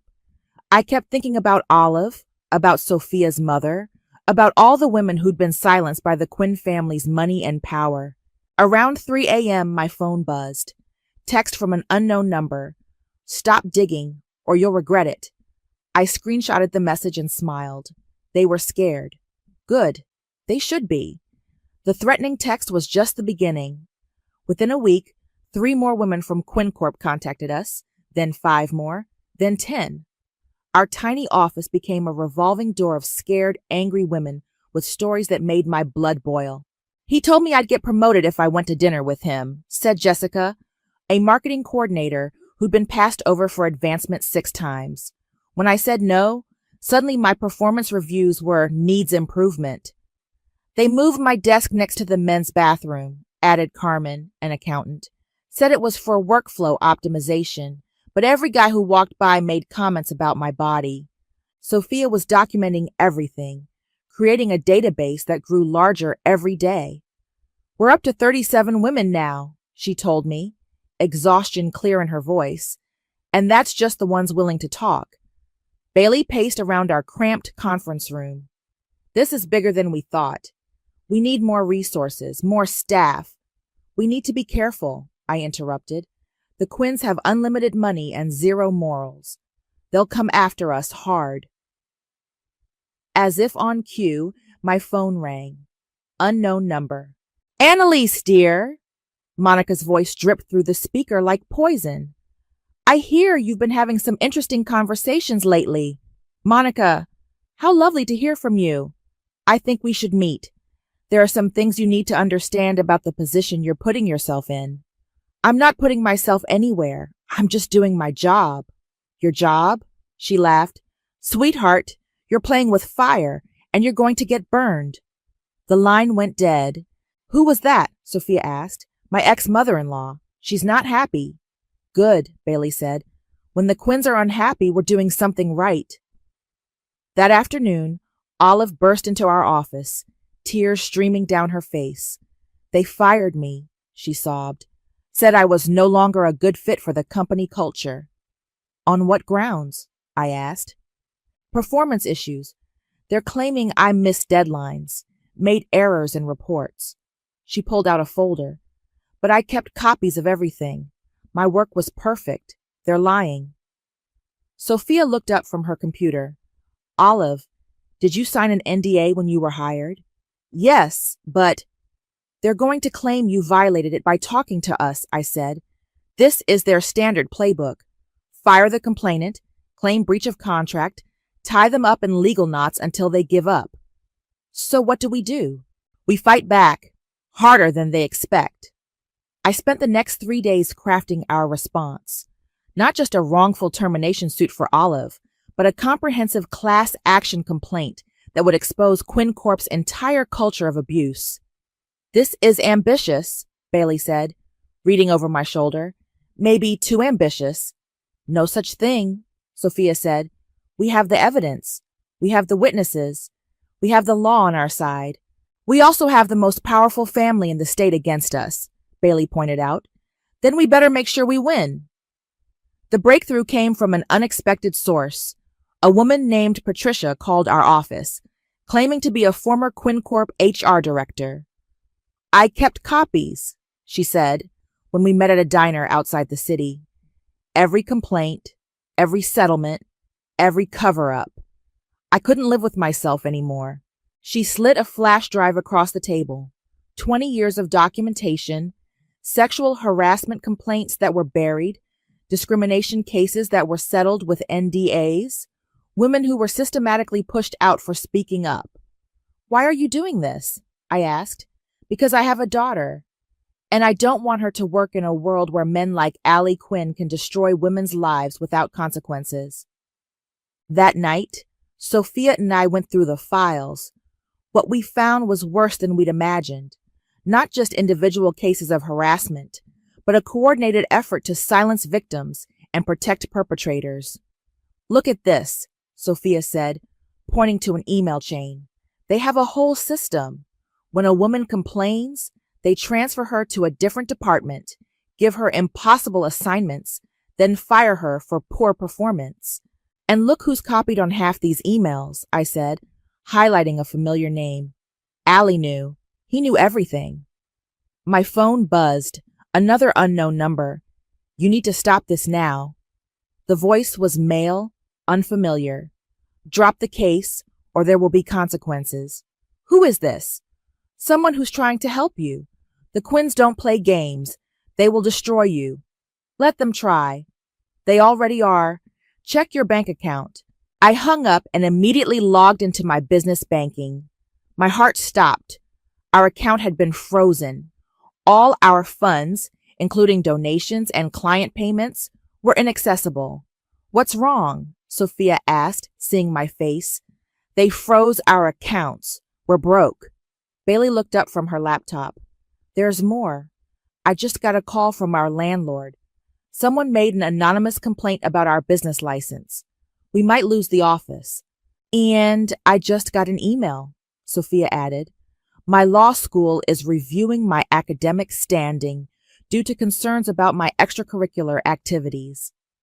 I stared at my team, these incredible women who'd risked everything to fight alongside me. The Quinns were coming after all of us, just like I'd warned them they would. I'm sorry, I said. This is my fault. I dragged you into this. No, Olive said firmly. They dragged us into this the day they decided women were disposable. You're just giving us a chance to fight back. Sophia nodded. Besides, we're too deep in now to quit. Even if it costs us everything? Especially then, Bailey said, because if we don't stop them, who will? That's when my phone rang again. This time I recognized the number. Hello, Allie. Annalise. Allie's voice was smooth as ever, but I could hear the tension underneath. We need to talk. I'm listening. Not over the phone. Meet me at Meridian tonight, 8:00. Meridian was the restaurant where he'd proposed. Of course he'd choose there. I don't think that's appropriate, Allie. It's appropriate if you want your little charity to survive the week. The line went dead. Bailey grabbed my arm. You're not seriously considering meeting him? I have to. He's got us cornered financially. Maybe I can buy us some time. It's a trap, Sophia said. He's going to try to manipulate you. Probably. But what choice do we have? That evening, I walked into Meridian wearing my best suit, the one I'd bought for court appearances. Allie was already there, sitting at our old table by the window, looking like he owned the place, which, knowing his family, he probably did. You look good, he said as I sat down. Divorce suits you. Cut the charm, Allie. What do you want? He signaled the waiter for wine. I want to help you. Help me what? Disappear? Help you understand what you're up against. He leaned forward. Do you have any idea how much money and power you're challenging? My family has connections you can't even imagine. Is that a threat? It's reality. You think freezing your bank accounts was harsh? That was just a warning shot. The waiter brought wine. Allie ordered for both of us, just like he used to. Some habits die hard. So what's your offer? I asked. Drop the lawsuit, shut down your little operation. I'll make sure you get a generous settlement. Enough to start over somewhere else. Maybe California. You always liked the coast. And the women who came to me for help? They'll find other lawyers, other causes. The world keeps spinning, Annalise. I stared at this man I'd once loved, searching for any trace of the person I'd married. What happened to you, Ali? You weren't always like this. I grew up. I learned how the world actually works. He sipped his wine. You could learn too. It's not too late. For what? For us. He reached across the table, touching my hand. I made mistakes. We both did. But we could try again. You could come back. I pulled my hand away. Come back to what? To being your accessory? To pretending I don't see what your family does to people? To being part of something bigger than your bleeding heart crusade. My bleeding heart crusade is helping women who've been abused by your company. Alleged abuse. And even if some of it's true, that's business. Sometimes people get hurt. That's not my fault. I stood up. You know what, Allie? You're right about one thing. I have learned how the world works, and I've learned that people like you only understand one language, which is consequences. I walked out, leaving him with the check and his empty promises. The next morning, our office was buzzing with activity. Harley, an investigative journalist I'd met through legal aid work, had arrived with a camera crew. I've been tracking Quinn Corp for months, she told me. Sexual harassment, environmental violations, tax evasion. Your lawsuit is the missing piece I needed. What are you proposing? A coordinated media campaign. I break the story about systematic abuse. You file your lawsuit the same day. Maximum impact. Bailey looked nervous. That's going to make them even angrier. Good, Sophia said. Angry people make mistakes. They also make dangerous enemies, I pointed out. Harley pulled out her laptop. I've already got 3 women willing to go on camera. Their stories are devastating. She showed us the interviews. Olive talking about her supervisor's threats. Jessica describing years of being passed over for promotion. Carmen explaining how they tried to force her out by making her work environment hostile. This is powerful stuff, I said. But are you sure they're ready for the backlash? They're ready to stop hiding, Harley said. The question is, are you ready to go to war? Before I could answer, Sophia's phone rang. She answered, then went pale. That was my landlord, she said. Someone called an anonymous tip about drug activity in my apartment. Police are searching it right now. They're escalating, Bailey said. My phone buzzed. Text message from an unknown number. Your friend's family restaurant just failed a health inspection. Funny how these things happen. Bailey's face crumpled. That's my uncle's place. He's been running it for 20 years without a single violation. They're going after everyone we care about, I said. This is psychological warfare. So what do we do? Sophia asked. I looked around at my team. These brave women who'd risked everything to stand with me. The Quinns thought they could intimidate us into submission. They thought we'd fold under pressure like everyone else had. They were wrong. We go nuclear, I said. Harley, when can you air the story? Tomorrow night, if you're ready. We're ready. Sophia, how's the lawsuit coming? Filed and ready to serve. Bailey, what's our financial situation? Terrible, but I found an emergency fund we can tap. Enough for maybe 2 weeks. Then we better make those 2 weeks count. I turned to Harley. Do it. Air the story. Let's show the Quins what happens when you corner a bleeding heart with nothing left to lose. That's when my phone rang. The caller ID made my blood run cold. Mia Quinn, Allie's sister, the family lawyer. This couldn't be good. Don't hang up, Mia said before I could speak. I need to see you, alone. If this is another attempt to... It's not. Meet me at the coffee shop on 5th Street. 1 hour.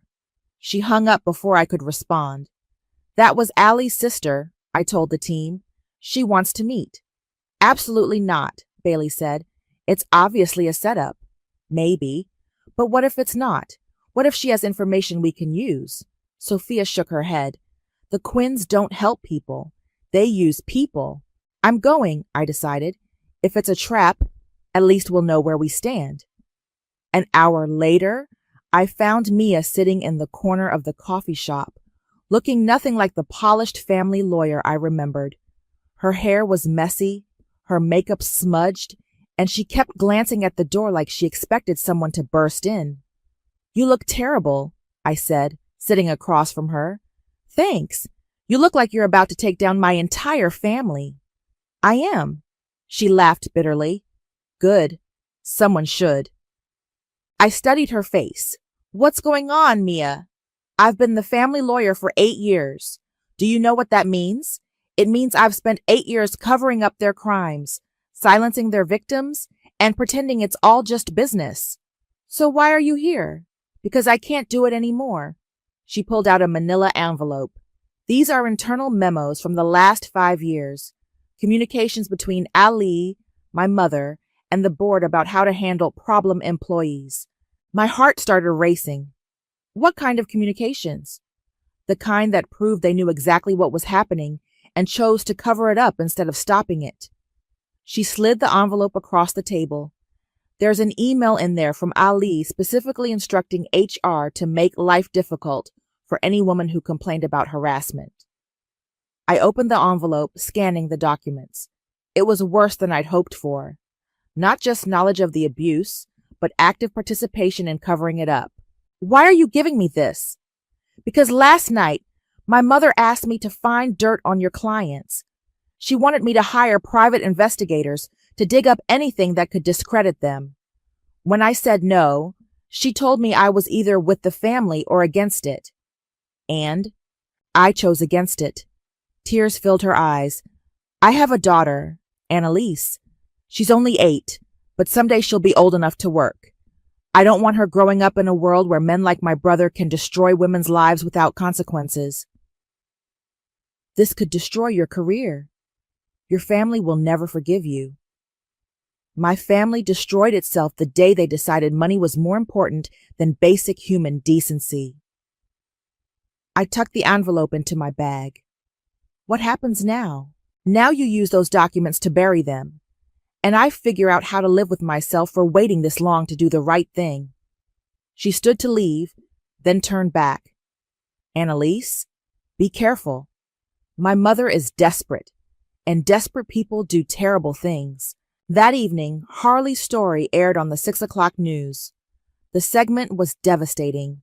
3 women telling their stories, backed up by documentation and expert analysis. The reporter didn't just focus on individual cases of harassment. She painted a picture of systematic abuse enabled by corporate culture. Quinn Corp has paid out over $12 million in sexual harassment settlements over the past 5 years, Harley reported. Yet the company continues to promote the very executives accused of misconduct. My phone started ringing immediately. Other news outlets wanting interviews. More women from Quinn Corp wanting to join the lawsuit. Lawyers offering to help with the case. But the call that mattered most came at 9 p.m. You have no idea what you've done. Monica's voice was ice-cold fury.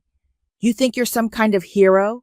You're nothing but a vindictive ex-wife trying to destroy a family that was generous enough to let you into their world.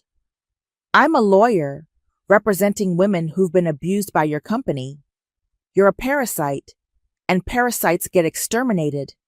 Is that a threat, Monica? It's a promise. By the time I'm done with you, you'll wish you'd taken Allie's offer. The line went dead, An hour later, Bailey burst into my apartment. "Turn on Channel 7, now!" I grabbed the remote. A breaking news report was showing footage of our office building, police cars, fire trucks, and a reporter standing in front of yellow tape. A suspicious package was discovered this evening at the offices of the Women's Justice Project, the reporter said. The building has been evacuated while the bomb squad investigates. "Oh my God," I whispered. "It gets worse," Bailey said. "Sophia's at the police station. They're questioning her about the package. Someone called in an anonymous tip saying she'd been acting suspicious lately." My phone buzzed.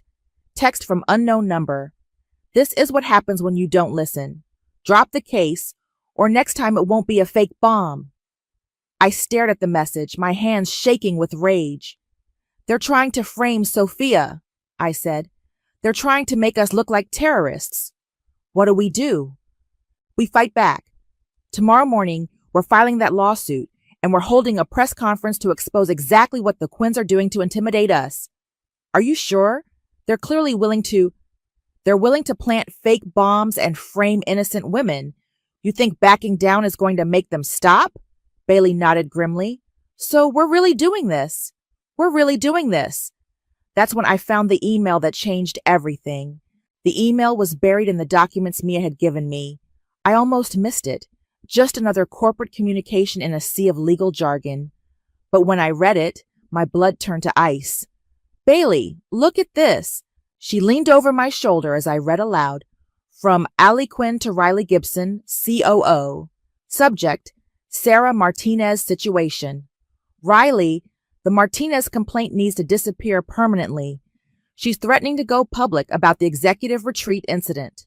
Offer her whatever it takes. But if she won't take money, we need alternative solutions. This cannot get out. The board would crucify us." "Who's Sarah Martinez?" Bailey asked. I was already typing her name into our database. "She's not one of our clients, but look at this.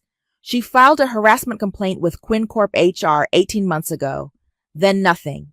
No follow-up, no resolution, no record of her working there anymore."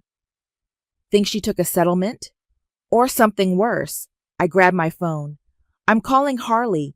We need to find Sarah Martinez." Harley called back an hour later. "I found her.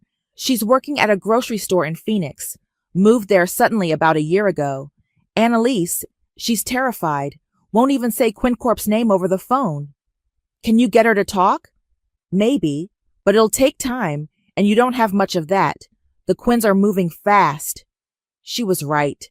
The next morning brought a new crisis. Sophia called from the courthouse, her voice shaking. "They're trying to get an injunction against us," she said. "Quinn Corp filed an emergency motion claiming we're harassing their employees and interfering with their business operations." "On what grounds?" "They say our investigation constitutes corporate espionage. They want to shut us down completely." "When's the hearing?" 2 hours. I threw on my best suit and raced to the courthouse. The hearing was a disaster. Quinn Corp's legal team, led by Riley Gibson himself, presented a compelling case that we were conducting a vendetta disguised as a lawsuit. "Your Honor," Riley said, his voice smooth as silk, "the plaintiff's counsel has a clear conflict of interest. She's the bitter ex-wife of our client's CEO, using these false allegations as a weapon in a personal vendetta." "That's ridiculous," I stood up. "These women came to me because you solicited them," Riley interrupted. "Our investigation shows Ms. Annalise actively recruited disgruntled employees, coached them on their stories, and promised them financial rewards for participating in this frivolous lawsuit." The judge looked skeptical. "Ms. Annalise, do you have evidence to refute these allegations?" I pulled out the email about Sarah Martinez. "Your Honor, this communication shows that Quinn Corp has a pattern of silencing accusers through intimidation and threats. The defendants aren't victims of harassment. They're perpetrators trying to avoid accountability." Riley's face went pale when he saw the document. "Your Honor, that email was obtained illegally. It should be excluded from—" "The email was provided by a Quinn Corp employee exercising their legal right to report corporate misconduct," I said. It's completely admissible. The judge studied the document for what felt like an eternity. Finally, he spoke. I'm denying the injunction. However, I'm ordering both parties to participate in mediation before this case proceeds to trial. Perhaps we can resolve this matter without further escalation. Outside the courthouse, Riley cornered me. You have no idea what you're playing with, he said. That email? It's nothing compared to what we have on you. Such as evidence that you've been embezzling from your charity to fund this lawsuit. Such as witness statements that you've been coaching your clients to lie. Such as complete fabrications, I interrupted. But go ahead. File your counterclaims. Discovery works both ways, Riley. And I have a lot more emails where that one came from. He walked away without another word. That afternoon, Harley called with news that changed everything. I found Sarah Martinez. She's willing to talk, but only if you guarantee her protection. What kind of protection? The kind that keeps her from ending up like the last woman who tried to expose Quinn Corp. What do you mean? There was another woman 3 years ago, Jennifer Walsh. She filed a harassment complaint against a Quinn Corp executive, then suddenly withdrew it and moved to Seattle. 2 months later, she died in a car accident. My blood ran cold. I think Jennifer Walsh's brake lines were cut, and I think Sarah Martinez knows it. That evening, I sat in my apartment staring at the Sarah Martinez email. The phrase alternative solutions kept echoing in my head. What exactly had they done to silence her? And what were they planning to do to us? My phone rang. Unknown number. Ms. Annalise, this is Sarah Martinez. I understand you're looking for me. Sarah, thank you for calling. I know this is difficult. You don't know anything, she interrupted, but you're about to. I'm flying to your city tomorrow. It's time someone heard the truth about what really happens when you cross the Quinn family. Sarah, if you're in danger, I've been in danger for 18 months. The difference is, now I'm ready to fight back. The line went dead, leaving me with one terrifying question. What had the Quinns done to Sarah Martinez that was so bad she'd risk her life to expose them? I was about to find out. The deposition was scheduled for 10 a.m. in the conference room at Morrison & Associates, neutral ground that neither side could claim as home turf. I arrived early, my hands steady despite the adrenaline coursing through my veins.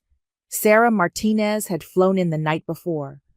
Her testimony about what happened at the executive retreat and what the Quinns did to silence her afterward had given us the smoking gun we needed.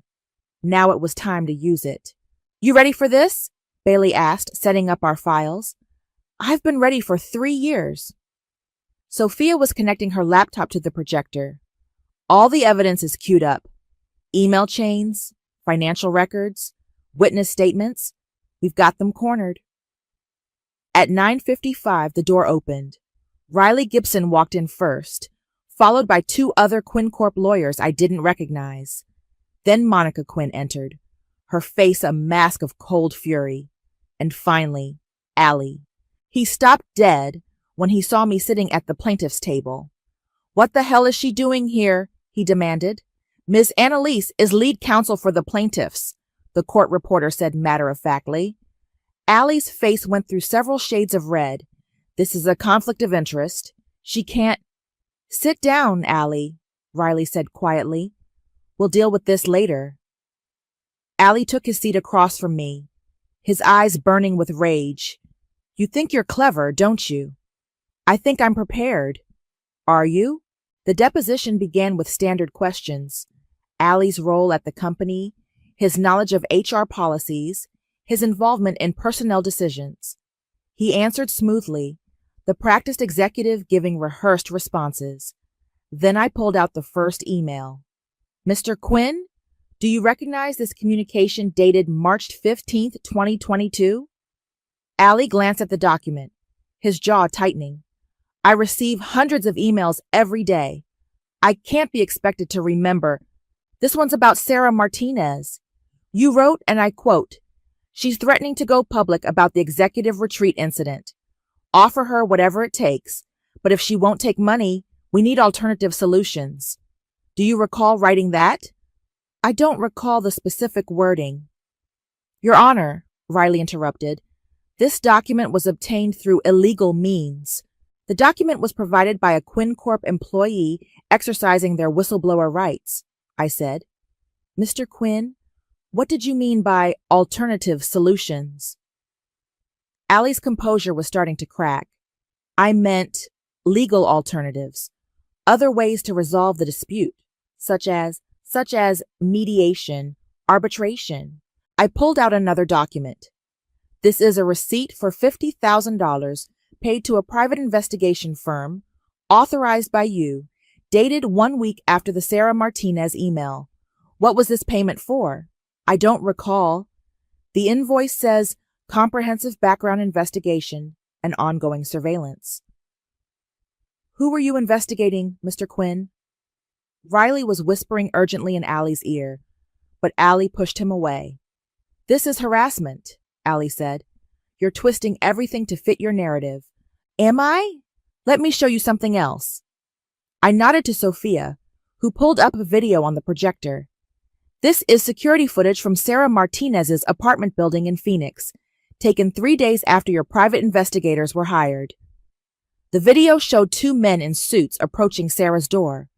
One of them was clearly visible, the same man whose photo appeared on the PI firm's website. These men visit Sarah Martinez at her home. They told her that if she didn't stay quiet about Quinn Corp, bad things might happen to people she cared about. Her elderly mother, for instance. Her younger brother who works construction. Were you aware of these threats, Mr. Quinn? Allie was sweating now. I never authorized any threats, but you authorized the investigation that led to them. Monica leaned forward. That's enough. This deposition is over. Actually, it's not, I said. We're just getting started. I pulled out another file.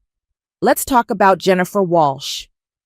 The temperature in the room dropped 10 degrees. Who? Allie asked, but his voice was barely a whisper. Jennifer Walsh, former Quinn Corp employee who filed a harassment complaint in 2021. She withdrew her complaint after meeting with your mother and Riley. 2 months later, she died in a car accident. Brake failure. That's a coincidence, Riley said quickly. Is it? Because I have Jennifer's phone records from the week before she died. 3 calls to the police, reporting that she was being followed. 2 calls to a mechanic, saying someone had been tampering with her car. Allie looked like he was going to be sick. I didn't know. You didn't know what? That your family was threatening women? That they were willing to kill to protect their secrets? That's not. We would never. Then explain this. I slid a final document across the table. It was a bank transfer, $2 million from a Quinn Corp subsidiary to an offshore account, dated 1 day after Jennifer Walsh's death. Allie stared at the document, his hands shaking. Monica grabbed his arm. Don't say another word, she hissed. But Allie was breaking down. 3 years of guilt and fear were pouring out of him. I never wanted anyone to get hurt, he whispered. It was supposed to be just business. Just damage control. Allie, shut up, Riley demanded. But it got out of hand. Mom said we had to protect the family, protect the company. She said sometimes you have to make hard choices. What kind of hard choices? I pressed. Allie looked directly at me, tears in his eyes. The kind that keep you awake at night for the rest of your life. Monica stood up abruptly. This deposition is terminated. We're leaving. Sit down, Monica, I said quietly. We're not finished. Yes, we are. She grabbed Allie's arm, trying to pull him up. That's when Mia walked into the room. Actually, Mom, she said, I think we're just getting started. Mia walked to the plaintiff's table and set down a thick folder. These are the real financial records, she said, not looking at her mother. The ones that show exactly where that $2 million went, and who authorized the payments to silence Jennifer Walsh permanently. Monica's face went white. Mia, what are you doing? What I should have done years ago. Mia turned to the court reporter. I want to give a statement under oath. You can't, Riley said desperately. Attorney-client privilege doesn't apply when the client is committing crimes, Mia shot back. And I'm not their lawyer anymore. I quit this morning. Allie slumped in his chair like a deflated balloon. Mia, please, think about the family.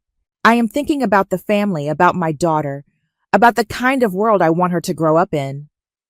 Mia sat down at the witness table. My name is Mia Quinn, and I've been covering up my family's crimes for 8 years. What came next was devastating. Mia laid out everything, the systematic harassment, the cover-ups, the bribes, the threats.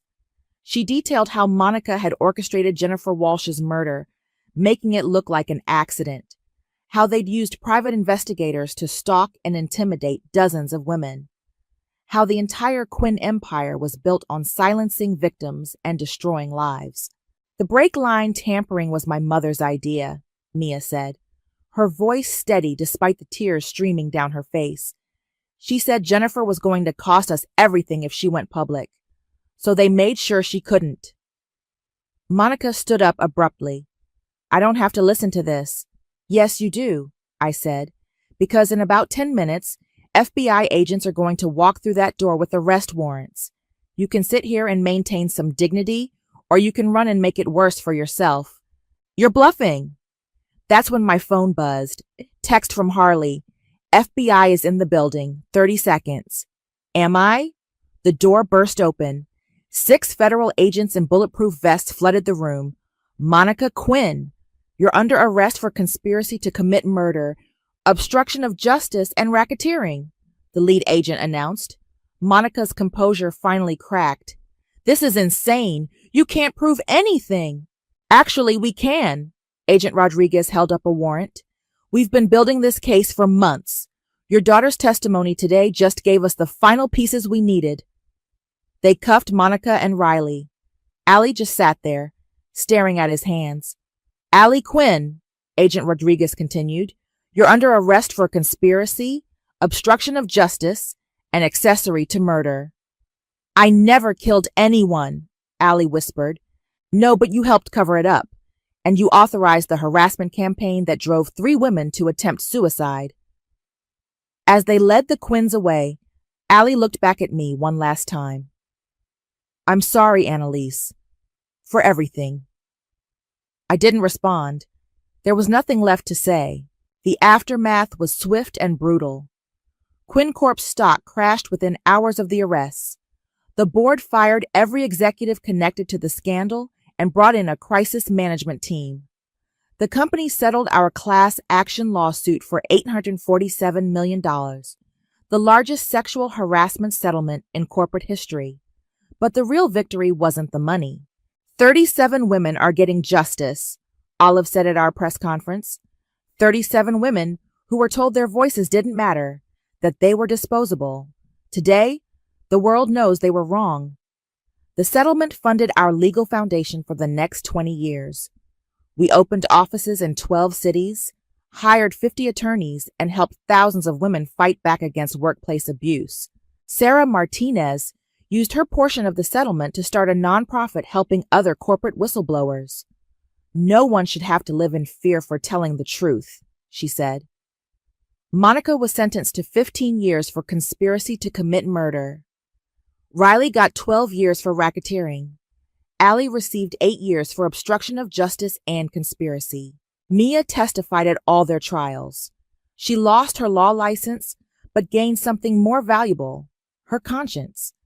She now works as a victim's advocate, helping other women navigate the legal system. I can't undo the damage I helped cause, she told me recently, but I can spend the rest of my life trying to make up for it. The Quinn empire collapsed completely. Their real estate holdings were sold to pay legal fees and victim compensation. The family name, once synonymous with power and prestige, became a cautionary tale about unchecked privilege and corporate corruption. I'm sitting in my new office now, a real office with windows and everything, reviewing cases for next week. Bailey just brought me coffee in the morning news. Quinn Corp is being broken up and sold for parts. The last remnant of their dynasty, gone. My phone rings. It's a young woman whose boss has been harassing her. She's scared, broke, and doesn't know where to turn. Don't worry, I tell her. We'll figure this out together, and when we're done, he'll never hurt another woman again. Because that's what I learned from taking down the Quins. Sometimes the best revenge isn't personal. Sometimes it's justice. And justice, unlike revenge, never goes out of style. The mortgage statement in my hands felt like ice against my fingertips, even though my apartment was stifling hot from having 4 adults crammed into a space meant for one. "Cassandra, honey, could you grab us some more coffee?" Mom called from the living room where she and Dad had claimed my couch as their permanent throne, "and maybe some of those cookies you picked up yesterday." I stared at the paper. $847,000. My name, my social security number, my signature. Except I'd never signed anything for $847,000 in my life. "My name is Cassandra, and 3 months ago I thought I was being a good daughter. My parents had lost their house, Dad's business went under, Mom's part-time job at the boutique disappeared when the store closed. When they showed up at my door with suitcases and tears, what was I supposed to do? Turn them away? So I gave them my bedroom and moved to the couch. I picked up extra shifts at the hospital, working doubles until my feet bled in my shoes. I smiled when Dad criticized my grocery choices and nodded when Mom rearranged my kitchen to be more efficient. "Cassandra!" Mom's voice had that edge now. "The coffee." "Coming," I managed, folding the mortgage statement and shoving it into my scrubs pocket. I walked to the kitchen on autopilot, my mind spinning. The return address was from Premier Home Loans. The property address was 1247 Ocean View Drive, one of those fancy neighborhoods where houses had circular driveways and 3-car garages. "There's my hard-working girl," Dad said as I handed him his coffee. He was wearing the new polo shirt I'd bought him last week, looking more relaxed than I'd seen him in years. "You know, your mother and I were just talking about how proud we are of you, taking care of family like this." "It's what family does," I said automatically, the words I'd been programmed to say since childhood. Mom beamed at me from her spot on my couch, surrounded by the throw pillows she'd bought to brighten up the place. With my money, of course. That's our Cassandra, always putting family first. My phone buzzed. A text from my younger sister, Laurel. "Can't wait for you to see the new place. Housewarming party next weekend." The coffee mug slipped from my hand, shattering against the hardwood floor. "Careful, sweetheart," Dad said, not moving to help clean up. "Good thing we got you those nice ceramic mugs. The cheap ones would have made such a mess."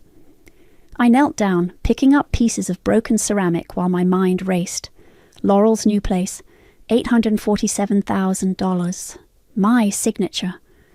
"What new place?" I asked, trying to keep my voice casual. Mom and Dad exchanged a look, one of those quick, guilty glances that parents think kids don't notice. "Oh, you know Laurel," Mom said with forced lightness, "always moving around, trying new things." "She got a new apartment," another look between them. "Something like that," Dad said. "Nothing for you to worry about, honey. You've got enough on your plate." I stood up slowly, ceramic shards in my palm. "Where is it?" "Where's what?" Mum's voice pitched higher. "Laurel's new place." The silence stretched too long. Dad cleared his throat. "I think it's somewhere in Ocean View. Nice area." "Ocean View, 1247 Ocean View Drive." "That's expensive," I said carefully. "Well, you know how Laurel is," Mom said with a nervous laugh. "She's always been good with money, much better than us anyway." Good with money. Laurel, who'd never held a job for more than 6 months. Laurel, who'd called me crying just last year because she couldn't make rent. Laurel, who'd somehow managed to buy a house in one of the most expensive neighborhoods in the city, with my name on the mortgage. I excused myself to the bathroom and pulled out the statement again, There it was, clear as day. My signature, but not quite right. The C in Cassandra had a little flourish I'd never made. The H in Hunt was too angular. Someone had practiced my signature. Someone had gotten very, very good at it. My hands were shaking as I took a picture of the document and texted it to my best friend Ronnie with a message. Call me. Emergency. When I walked back into the living room, Mom and Dad were whispering urgently. They stopped the moment they saw me. Everything okay, honey? Mom asked, her smile too bright. I looked at them, really looked at them. At Dad in his new clothes, relaxed and comfortable in my space. At Mum with her fresh manicure and the expensive face cream she'd started using since moving in. At the way they'd settled into my life like they owned it. Everything's perfect, I said. And for the first time in 3 months, I meant it, because now I knew exactly what kind of family I was dealing with. I waited until the next morning when Dad was reading his newspaper and Mom was doing her crossword puzzle. Both of them looked so comfortable, so settled in their routine of living off my dime. I dropped the mortgage statement on the coffee table between them. Want to explain this?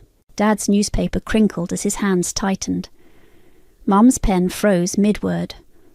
What is it, honey? Mum asked, but her voice was already shaky. It's a mortgage statement for $847,000 with my name on it. I sat down across from them, keeping my voice level, for a house I've never seen.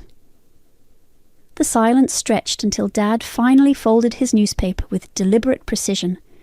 Cassandra, sit down. Let us explain. I am sitting down. We can explain everything. Mum jumped in, her words tumbling over each other. It's not what it looks like. We were going to tell you. When? I cut her off. When the first payment was due. When my credit was destroyed. When? Dad leaned forward, putting on his serious father voice. Your sister needed help. You know how hard things have been for everyone. So you stole my identity. We didn't steal anything, Dad said sharply. We're family. Family helps family. By forging my signature, Mom's face crumpled. We were desperate, Cassandra. Laurel was going to lose Peyton if she couldn't. Bonnie, Dad's voice was a warning. But Mom kept going. She said he'd never marry someone who couldn't even afford a decent place to live. She was crying every night, saying she'd lose the love of her life because we couldn't help her. So you decided to help her with my money, my credit, my signature. It's temporary, Dad said.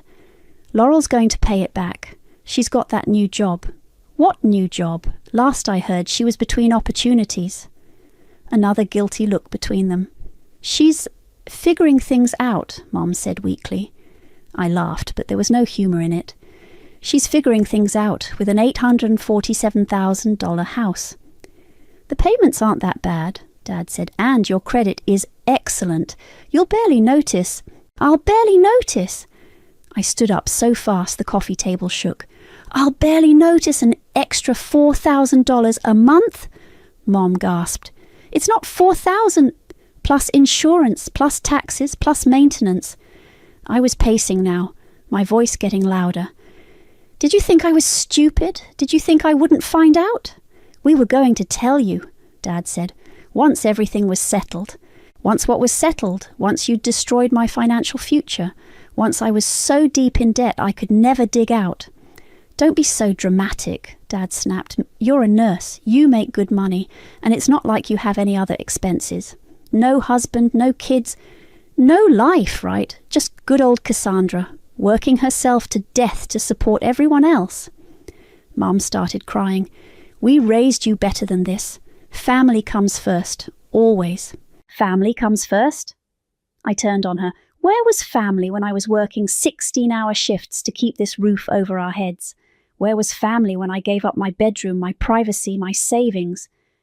We've been grateful, Mum began. Grateful enough to steal from me. It's not stealing. Dad slammed his hand on the table. You're our daughter. What's yours is ours, and what's ours is yours. Really? So where's my mansion?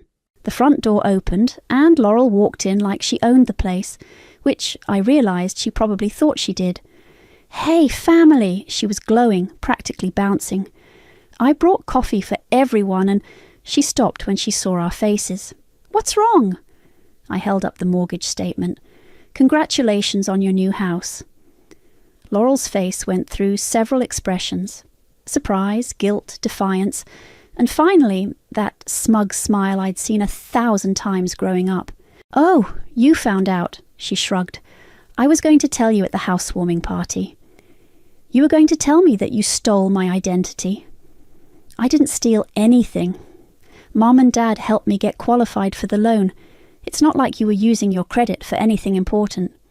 "Not using it for anything important." Come on, Cass. You live in this tiny apartment. You drive that old car. You never go anywhere or do anything. At least now your credit is helping someone who'll actually appreciate it. I stared at her, at all of them. Mum was still sniffling, Dad was glaring at me like I was the problem, and Laurel was examining her manicure like we were discussing the weather. "You're right," I said quietly. They all looked surprised. "I haven't been using my credit for anything important. I've been too busy taking care of everyone else." I smiled, and something in my expression made Dad shift uncomfortably. But that's about to change. I walked to my bedroom, the one that used to be mine, and retrieved the small voice recorder I'd hidden in the closet weeks ago.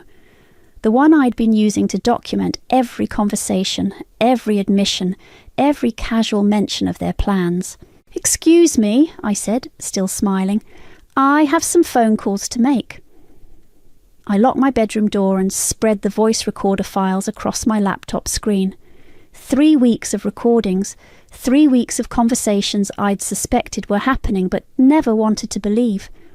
My phone buzzed. Ronnie. "What the hell is that mortgage statement?" she said without preamble. "They forged my signature, all of them, for Laurel's house." "Jesus Christ, Cass, please tell me you're calling the police." "I'm calling you first." "Why? Call the cops, call the FBI, call someone with a badge and a gun?" I clicked on the first recording. "I need you to hear something first."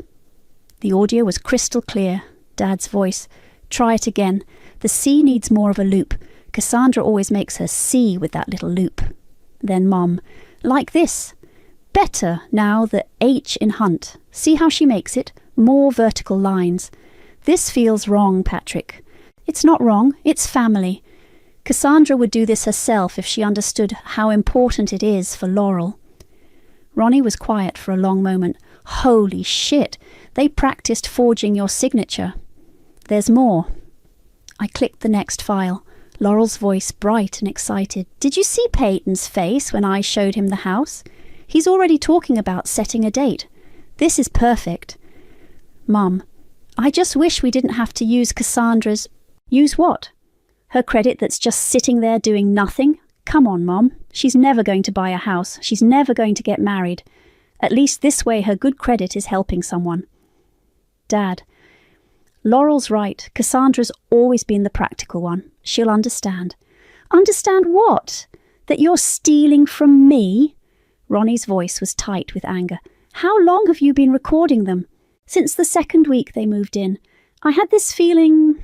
I clicked another file. "Listen to this one." The audio was from last week. Dad again. "The bank called. They want to verify some information." Mum. "What kind of information?" "Employment verification for Cassandra. I told them she was working extra shifts and couldn't come to the phone." Laurel.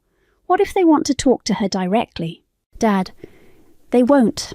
I've been handling all the paperwork. As far as they know, Cassandra is just busy with work. They impersonated me to the bank," I told Ronnie. "This is fraud. Multiple felonies. You have them dead to rights. But they're my family. They're criminals who happen to share your DNA." I clicked on the most recent recording from yesterday morning before I confronted them. Mum's voice. "I feel terrible about this. What if Cassandra finds out?" Dad. "She won't. And even if she does, what's she going to do? Turn in her own parents?" Laurel. "Exactly. Cassandra's too much of a pushover to do anything. She'll complain and cry, but she'll get over it. She always does.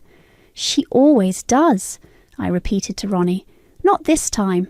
But what if... No, Ronnie's voice was firm.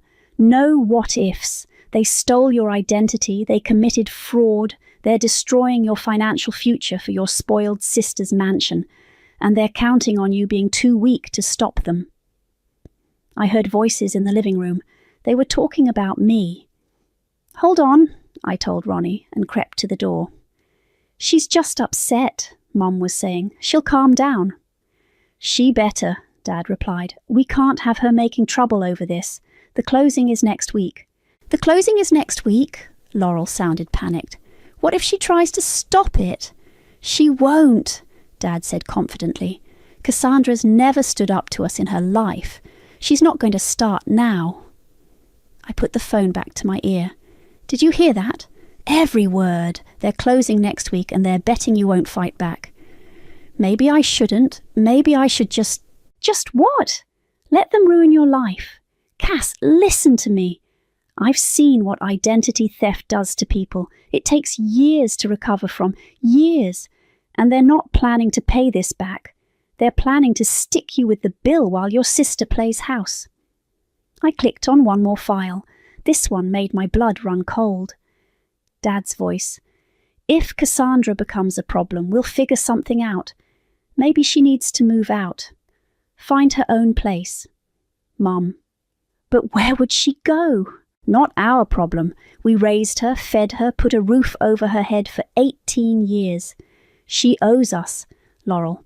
Besides, she makes good money. She can afford her own place. Probably better for everyone if she's not here cramping our style.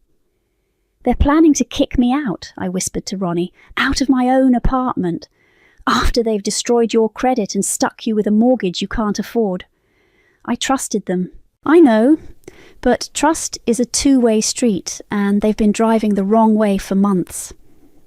I looked around my bedroom, the room I'd given up, in the apartment I'd worked so hard to afford, surrounded by the life I'd built that they were systematically destroying. What do? You fight back. You take those recordings to the police, to the bank, to whoever will listen. You show them that Cassandra Hunt is not the pushover they think she is. And if it destroys my family, Cass, they destroyed your family the moment they decided to steal from you. You're just deciding whether to let them get away with it. I saved all the audio files to a secure folder and started making copies. You're right, I said. It's time to stop being the family doormat. Now you're talking. What's your first move? I smiled, and for the first time in weeks, it felt genuine. I'm going to make some very interesting phone calls. The bank's fraud department was located on the 3rd floor of a gleaming downtown building. I sat across from Jose Cox, a senior investigator with kind eyes and a no-nonsense demeanour. Ms. Hunt, I've reviewed the preliminary information you provided over the phone, Jose said, spreading my documents across his desk. This is quite serious. I have recordings, I said, pulling out my phone, of them practicing my signature, of them admitting to the fraud. Jose's eyebrows shot up. You recorded them? I had a feeling something was wrong. I've been documenting everything for weeks. I played him the signature practice recording first. Jose's expression grew darker with each word. This is clear evidence of forgery and identity theft, he said. How long have they been living with you? 3 months. They lost their house and I felt sorry for them. And they repaid your kindness by stealing your identity. My sister needed a house to impress her fiancé. Apparently, my credit was just sitting there doing nothing. Jose shook his head. We see this more often than you'd think. Family members assuming they have the right to use each other's financial information. He made notes on his pad. I'm going to start an immediate investigation. We'll need to freeze any accounts associated with this mortgage. What does that mean for the closing? There won't be a closing, not until we sort this out. My phone buzzed with a text from Mum. Where are you? We need to talk. I showed Jose the message. They're getting nervous. Good, they should be. He handed me a business card. Don't discuss this investigation with them. Don't let on that you've been here. Can you do that? I can try. One more thing. Do you have somewhere safe to stay? Sometimes these situations escalate when family members realize they're facing legal consequences. I thought about my tiny apartment, about Dad's temper, about how trapped I'd felt for months. I'll figure something out. When I got home, the atmosphere was thick with tension. Mum was pacing, Dad was on his phone, and Laurel was nowhere to be seen. "There you are," Mum said, rushing over. "We've been trying to reach you all day." I was at work. "No, you weren't," Dad said, ending his call. "I called the hospital. You weren't scheduled today." "I had errands." "What kind of errands?" Mum's voice was shrill. "Personal ones." Dad stepped closer. "Cassandra, we need to know where you went. This is important." "Why?" "Because—" Mum looked at Dad helplessly. "Because there's been a problem with Laurel's loan," Dad said finally. "Some kind of mix-up at the bank." "What kind of mix-up?" "They're asking questions, wanting to verify information." Dad's eyes were hard. "You didn't talk to anyone, did you?" "Talk to anyone about what?" "About the house, about the loan." I looked between them, these people who'd raised me, who'd taught me that family came first, who were now terrified that their crimes might catch up with them. Why would I talk to anyone about a loan I didn't know existed? Relief flooded Mum's face. "Of course, you wouldn't. We're just worried, that's all." "Worried about what?" "About misunderstandings," Dad said carefully. "Sometimes banks make mistakes, and we don't want this to affect Laurel's future. Or yours," I said quietly. "What's that supposed to mean?" "Nothing. I'm just tired." My phone rang. Laurel. "Answer it," Dad commanded. I put it on speaker. "Hey, Laurel." "Cass, thank God. The bank called. They're postponing the closing. Something about needing additional verification."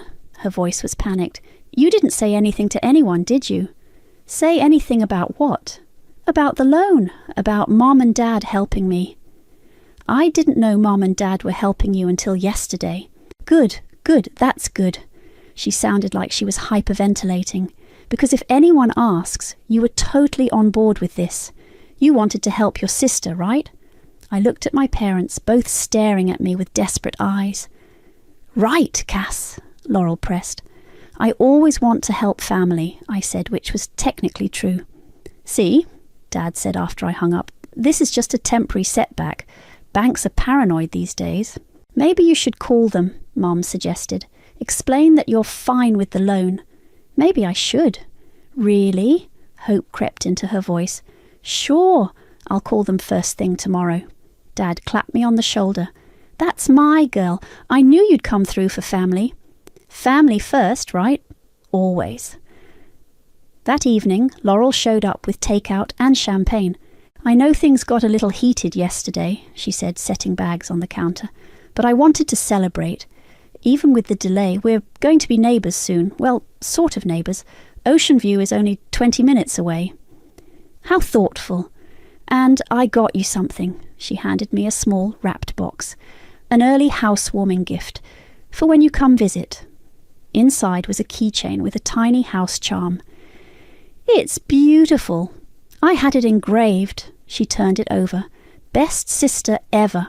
"Best sister ever," I repeated, "because you are. I know I don't say it enough, but you really are the best. Always putting family first, always sacrificing for us." She hugged me tight. "I'm so lucky to have you." "I'm lucky to have you too." Over dinner, they regaled me with stories about the house. The marble countertops, the walk-in closets, the 3-car garage. "You should see the master bathroom," Laurel gushed. "It has a soaking tub and a separate shower with rainfall shower heads. Sounds expensive." "Worth every penny," Dad said. "Laurel deserves the best." "She certainly does."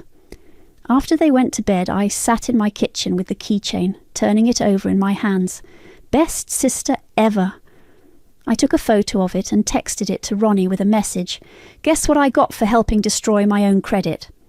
Her response was immediate. "Are you kidding me right now?" "Nope. Also, they want me to call the bank tomorrow to explain that I'm fine with the loan. Please tell me you're not actually considering that. Oh, I'm definitely calling the bank tomorrow. Good. Wait, why do I feel like there's more to this? I smiled, looking at the keychain one more time before dropping it in the trash. Because tomorrow, Laurel finds out what best sister ever really means. Laurel's engagement party was everything I'd expected. Overpriced catering, rented crystal, and enough flowers to stock a funeral home. The venue was some trendy rooftop place downtown that probably cost more than I made in 2 months. Cassandra! Peyton appeared at my elbow, looking genuinely happy to see me. I'm so glad you came. Laurel wasn't sure you'd make it. Wouldn't miss it for the world. She's been so stressed about the house situation. Some mix-up with the bank. He lowered his voice. Between you and me, I think she bit off more than she can chew with that place. It's massive. You've seen it. Just the photos. 8 bedrooms, 6 bathrooms, that infinity pool. He shook his head. I keep asking her how she qualified for that kind of mortgage on her salary, but she just says her family helped. Her family's very supportive. That's what she says, though I have to admit, I'm a little confused about the whole arrangement. Before I could respond, Laurel materialized in a cloud of expensive perfume and champagne bubbles.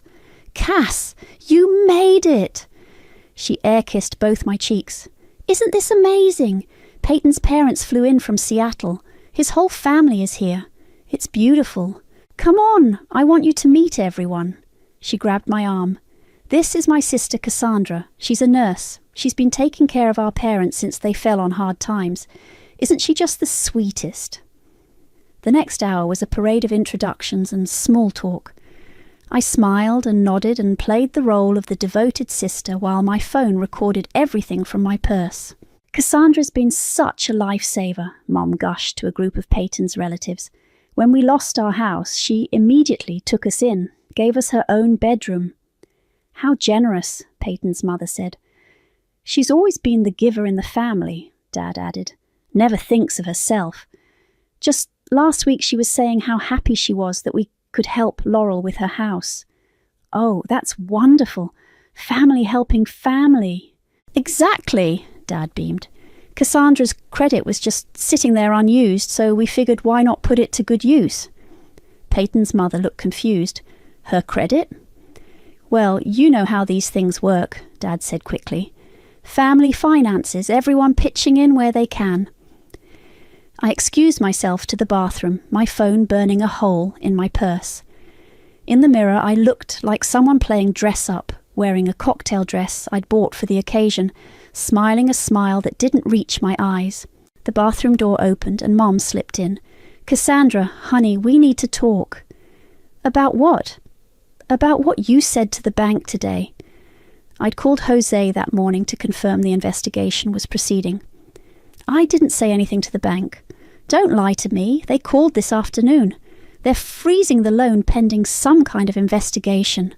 That sounds serious. It is serious. Mom's voice cracked. They're asking about forged signatures. About identity theft? Identity theft? That's terrible. Cassandra, please, I know you're upset, but this will destroy us. All of us. How will it destroy you? If this goes to court, if there are criminal charges... She started crying. Your father could go to prison. I could go to prison. Is that what you want? What I want is for my family to stop stealing from me. We weren't stealing. We were borrowing. Laurel was going to pay it back. With what money? Her non-existent job. She'll figure something out. She always does. Like she figured out how to forge my signature. Mom's face went white. How did you... I know everything, Mom. I've known for weeks. The bathroom door burst open and Laurel stormed in, her face flushed with anger and champagne. What did you do? She hissed. I protected myself. You ruined everything. Peyton's family is here. Everyone's asking questions, and now the bank is treating me like a criminal. Aren't you? She slapped me, hard. The sound echoed off the bathroom tiles. 29 years, she spat. 29 years I've had to live in your shadow. Perfect Cassandra, responsible Cassandra, everyone's favourite daughter. Well, guess what? I finally found something I was better at than you. Identity theft? Getting what I deserve. That house, that life, Peyton. I earned all of it, and you're trying to take it away because you're jealous. I'm trying to take back what you stole. I didn't steal anything that you were using. You live like a nun, Cass. No boyfriend, no social life, no ambition beyond your little nursing job. At least I had dreams. Dreams that required destroying my credit. Your credit was wasted on you anyway. Mum stepped between us. Girls, please, people will hear. Let them hear, Laurel said. Let everyone know what kind of sister Cassandra really is. The kind who destroys her own family over money. The kind who won't let her family destroy her over money. It's too late, Laurel said, her voice dropping to a whisper. Even if you stop the house, even if you send Mom and Dad to prison, you'll never have a family again. Is that worth it? I looked at both of them, Mom with her tears and manipulation, Laurel with her rage and entitlement. These people who'd raised me to believe that family meant sacrifice, that love meant giving until it hurt. Yes, I said quietly. It's worth it. I walked out of the bathroom and straight to Peyton, who was standing by the bar looking confused and concerned. Peyton, can I talk to you privately? Of course. Is everything okay? Laurel seemed upset. I led him to a quiet corner of the rooftop. I need to tell you something about the house. What about it? It's not what you think. The mortgage isn't in Laurel's name. His face went pale. What do you mean? It's in mine. They forged my signature and used my credit without my permission. That's impossible. Laurel wouldn't. She would, and she did, and now she's facing fraud charges. Peyton stared at me for a long moment. You're serious. Completely serious. But why would she? Because she wanted to impress you. Because she thought you'd leave her if she couldn't afford the lifestyle you're used to. That's insane. I don't care about money. She does. He ran his hands through his hair. This explains so much. The evasive answers, the way she changed the subject whenever I asked about finances. I'm sorry to ruin your party. You didn't ruin anything. You probably saved me from making the biggest mistake of my life. Across the room I saw Laurel watching us, her face a mask of fury and desperation. She started walking toward us, but Dad caught her arm, pulling her back. What happens now? Peyton asked. Now the truth comes out, I said. And everyone faces the consequences of their choices, including you. I thought about my empty apartment, my destroyed family, my uncertain future. Especially me. The call came at 6 a.m. on Tuesday. Jose from the bank. Ms. Hunt, we've completed our preliminary forensic analysis. The signature discrepancies are conclusive, and the audio recordings you provided corroborate everything. We're moving forward with criminal referrals. Criminal referrals? Identity theft, fraud, forgery. The district attorney's office will be in touch. I wanted to give you a heads up before... My apartment door exploded open. Dad stormed in, still in his pajamas, his face purple with rage. What did you do? He roared. I held up a finger to Jose. I'll call you back. Don't you dare hang up on me, Dad snarled, lunging for my phone. I stepped back. Get out of my apartment. This is our home too. No, it's not. It's my apartment that I've been letting you stay in, and now I'm asking you to leave. Mum appeared in the doorway, clutching her robe. Cassandra, please. The police called. They want to talk to us. Good. You should talk to them. How could you do this to your own family? Dad's voice cracked. We raised you. We loved you. We sacrificed everything for you. You sacrificed everything for Laurel. I was just the bank account. That's not true, isn't it? When's the last time you asked how I was doing? When's the last time you cared about my dreams, my future, my happiness? We care. You care about what I can provide. My apartment, my money, my credit. But you've never cared about me. Mum started sobbing. "We love you, Cassandra. You're our daughter." "Then why did you steal from me?" "We were desperate. We made a mistake." "You made a choice, multiple choices, for months." Dad stepped closer, his voice dropping to that dangerous tone I remembered from childhood. "You think you're so smart, don't you? Recording us, running to the bank like some kind of victim." "I am a victim. You're a spoiled brat who can't stand to see her sister happy. Her sister who stole my identity to buy a mansion. A mansion she deserved. Laurel has potential. She has dreams. She could have made something of herself if you hadn't sabotaged her. I didn't sabotage anything. I protected myself. You destroyed this family." "No, Dad. You destroyed this family the moment you decided to forge my signature." My phone rang. "Ronnie." "Don't answer that," Dad warned. I answered it anyway. "Hey, Ronnie." "Cass, are you okay? I just heard—" "I'm fine. My parents are here having a discussion about consequences." "Do you need me to come over?" Dad grabbed for the phone again. I dodged him. "Maybe. I'll call you back." If I don't hear from you in 10 minutes, I'm calling the cops." I hung up and faced my parents. "You need to leave. Now." "We're not going anywhere," Dad said. "This is our home." "No, it's not. And if you don't leave voluntarily, I'll call the police and have you removed." "You wouldn't dare." I started dialing 911. "Wait." Mum grabbed Dad's arm. "Patrick, let's just go. Let's pack our things and find somewhere else to stay. We're not running away because our ungrateful daughter. We're leaving because we need to figure out what to do next." Mom's voice was firm.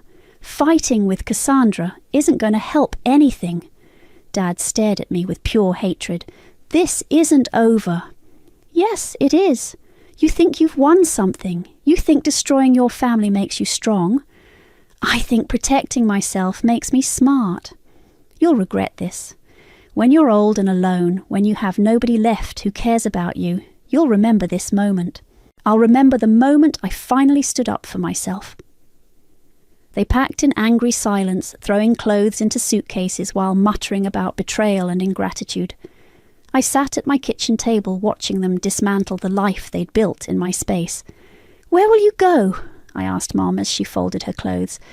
"Your Aunt Linda's, probably, until we figure things out." "What about the legal stuff?" "We'll get a lawyer, fight the charges." "With what money?" She didn't answer. Laurel arrived as they were loading the last suitcase into Dad's car. She looked like she hadn't slept in days. "Cass, we need to talk." "I don't think we do. Please, 5 minutes."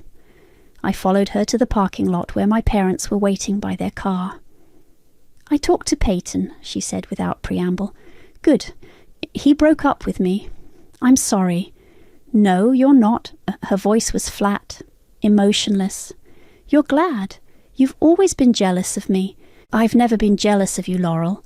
I've been tired of cleaning up your messes." "This wasn't a mess. This was my chance at happiness. Built on fraud. Built on family helping family. Family doesn't steal from each other." She laughed bitterly. "Family doesn't destroy each other either, but here we are. You destroyed yourself. I destroyed myself. You're the one who went to the police. You're the one who committed crimes. For love. I did it for love. You did it for money and status and because you thought you deserved something you hadn't earned. And what do you deserve, Cass? What has all your righteousness gotten you?" I looked around at my parents glaring at me from their car, at my sister who'd never take responsibility for her actions, at the wreckage of relationships I'd spent my whole life trying to preserve. "Peace," I said finally. "It's gotten me peace."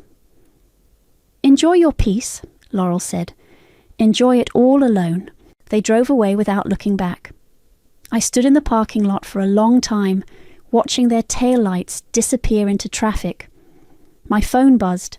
A text from an unknown number. "This is Patrick. You've made a terrible mistake. We'll be in touch." I screenshotted the message and forwarded it to Jose and Ronnie. Then I went upstairs to my apartment, my quiet, empty, peaceful apartment, and started planning my new life. A life where I came first, for once. The confrontation came 3 days later at the hospital. I was coming off a 12-hour shift when I saw Dad waiting by my car in the parking garage. "We need to talk," he said, stepping out of the shadows. "I have nothing to say to you." "Well, I have plenty to say to you," his voice echoed off the concrete walls. "You want to play hardball? Fine, let's play." I kept walking toward my car, keys ready.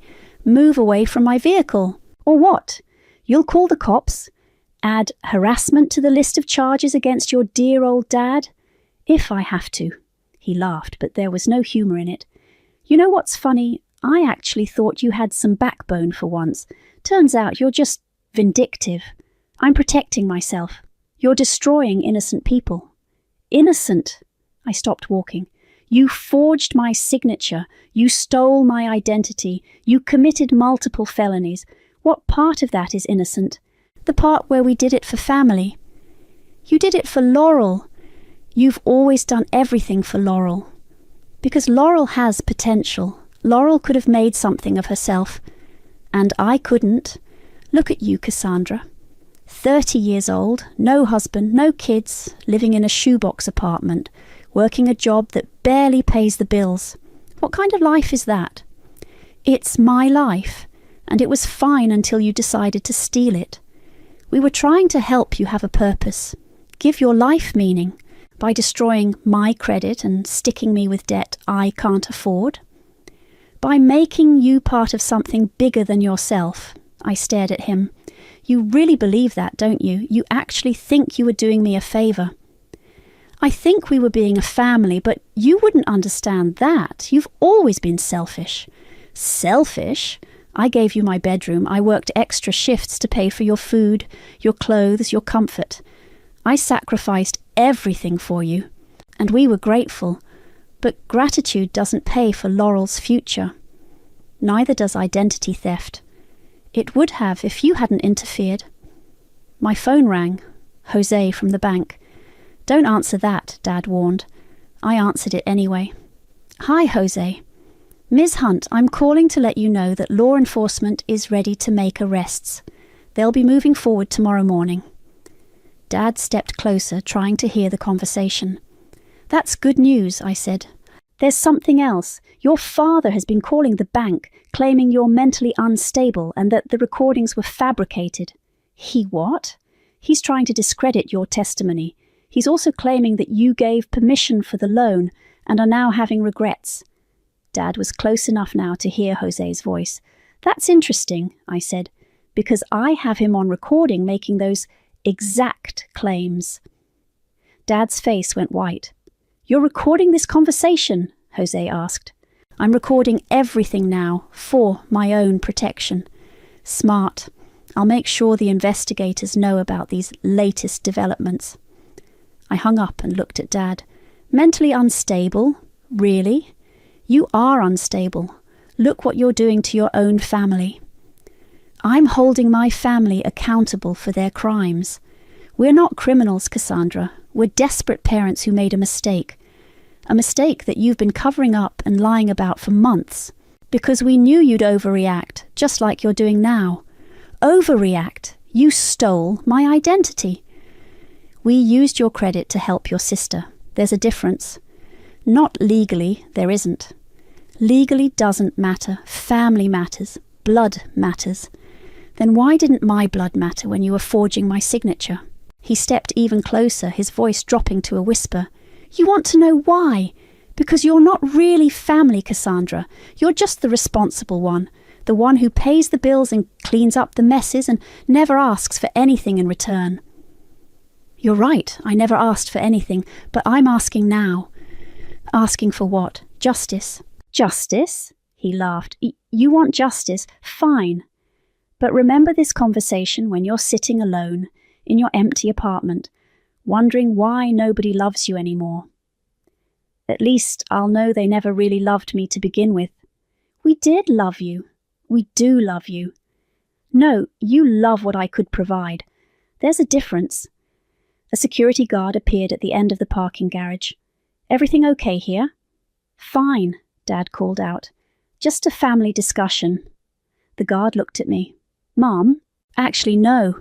This man is harassing me. I'd like him to leave. Sir, I'm going to have to ask you to move along. Dad stared at me with pure hatred. This isn't over, Cassandra. Yes, it is. You think the police scare me? You think a few charges will stop me from protecting my family? I think you should be more worried about protecting yourself. From what? I held up my phone, still recording. From yourself. The security guard stepped forward. Sir, you need to leave now. Dad looked between me and the guard, his hands clenched into fists.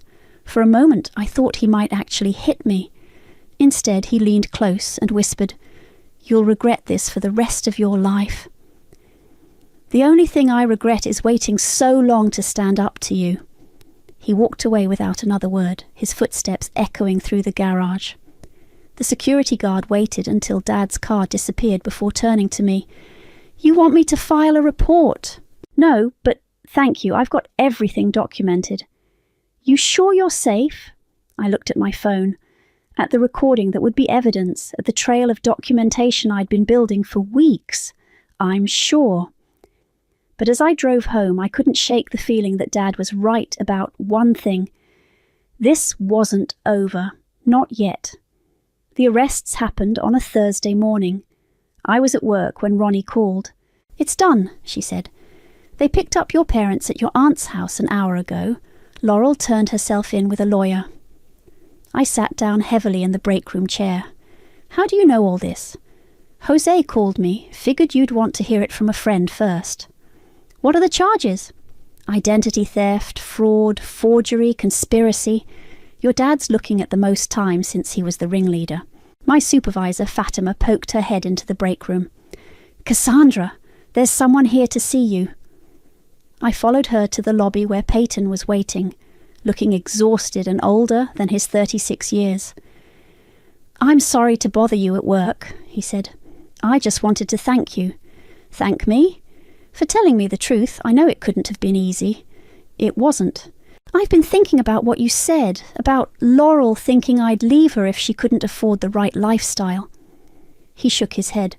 The crazy thing is, I would have married her in a cardboard box. I loved her. Loved. Past tense. Hard to love someone when you realise they're willing to destroy their own sister for a house. I'm sorry it ended this way. I'm not. Better to find out now than after we were married. He handed me an envelope. This is for you. What is it? Laurel asked me to give it to you. She wrote it before she turned herself in. I took the envelope but didn't open it. How is she? Scared? Angry? Still blaming everyone but herself? He paused. She keeps saying you'll forgive her eventually. That family always forgives family. She's wrong. I figured. That's why I wanted to thank you. You saved me from a lifetime of being married to someone who thinks love means never facing consequences. After he left, I sat in my car and opened Laurel's letter. Cass, I know you hate me right now, but I need you to understand something. I never meant for it to go this far. When Mom and Dad first suggested using your credit, I said no. But then Peyton started talking about the future, about the kind of life he wanted, and I panicked. I've always been the pretty one, the fun one, the one everyone liked better. But you were the smart one, the responsible one, the one who had her life together. For once, I wanted to be the successful one too. I know that doesn't excuse what we did. I know sorry doesn't fix your credit or give you back the money or undo the betrayal. But I am sorry, Cass. I'm sorry I was so selfish. I'm sorry I let Mom and Dad convince me that you owed us this. I'm sorry I never appreciated everything you sacrificed for our family. I don't expect you to forgive me. I probably wouldn't forgive me either. But I wanted you to know that losing you hurts worse than losing the house, worse than losing Peyton, worse than facing jail time. You were the best sister I never deserved. Laurel.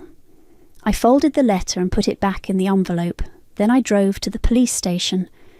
Detective Martinez was handling the case. She was a no-nonsense woman in her 40s who looked like she'd seen every kind of family drama imaginable. "Ms. Hunt, good to see you. We have everything we need for prosecution thanks to your recordings." "What kind of sentences are they looking at? Your father could get 5 to 7 years. Your mother, maybe 3 to 5 since she was more of a follower. Your sister might get probation and restitution since she cooperated. And my credit? The bank is working on restoration. It'll take time, but you won't be responsible for the fraudulent debt. What about the house? Foreclosure proceedings have already started. Any equity will go toward restitution, but there won't be much after legal fees." I nodded. "There's something else. I want to make a victim impact statement. Of course, the sentencing hearing is in 6 weeks. I'll be there." The courtroom was packed on sentencing day. Aunt Linda was there, some cousins I barely knew, a few family friends.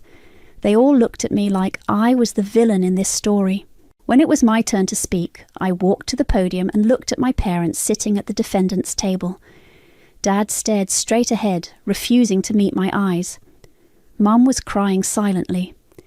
"Your Honor, for 30 years, I believed that family meant sacrifice, that love meant giving, until it hurt.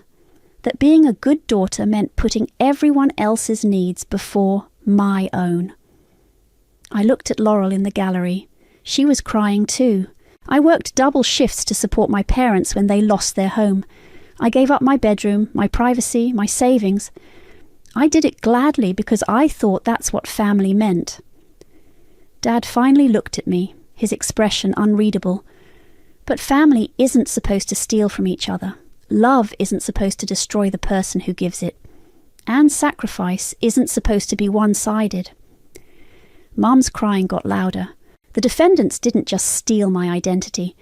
They stole my trust, my sense of security, my belief in the people who raised me. They gambled with my future for my sister's mansion. I took a breath. "I don't want revenge, Your Honor. I want accountability. I want them to understand that actions have consequences, even when they're committed by family, especially when they're committed by family."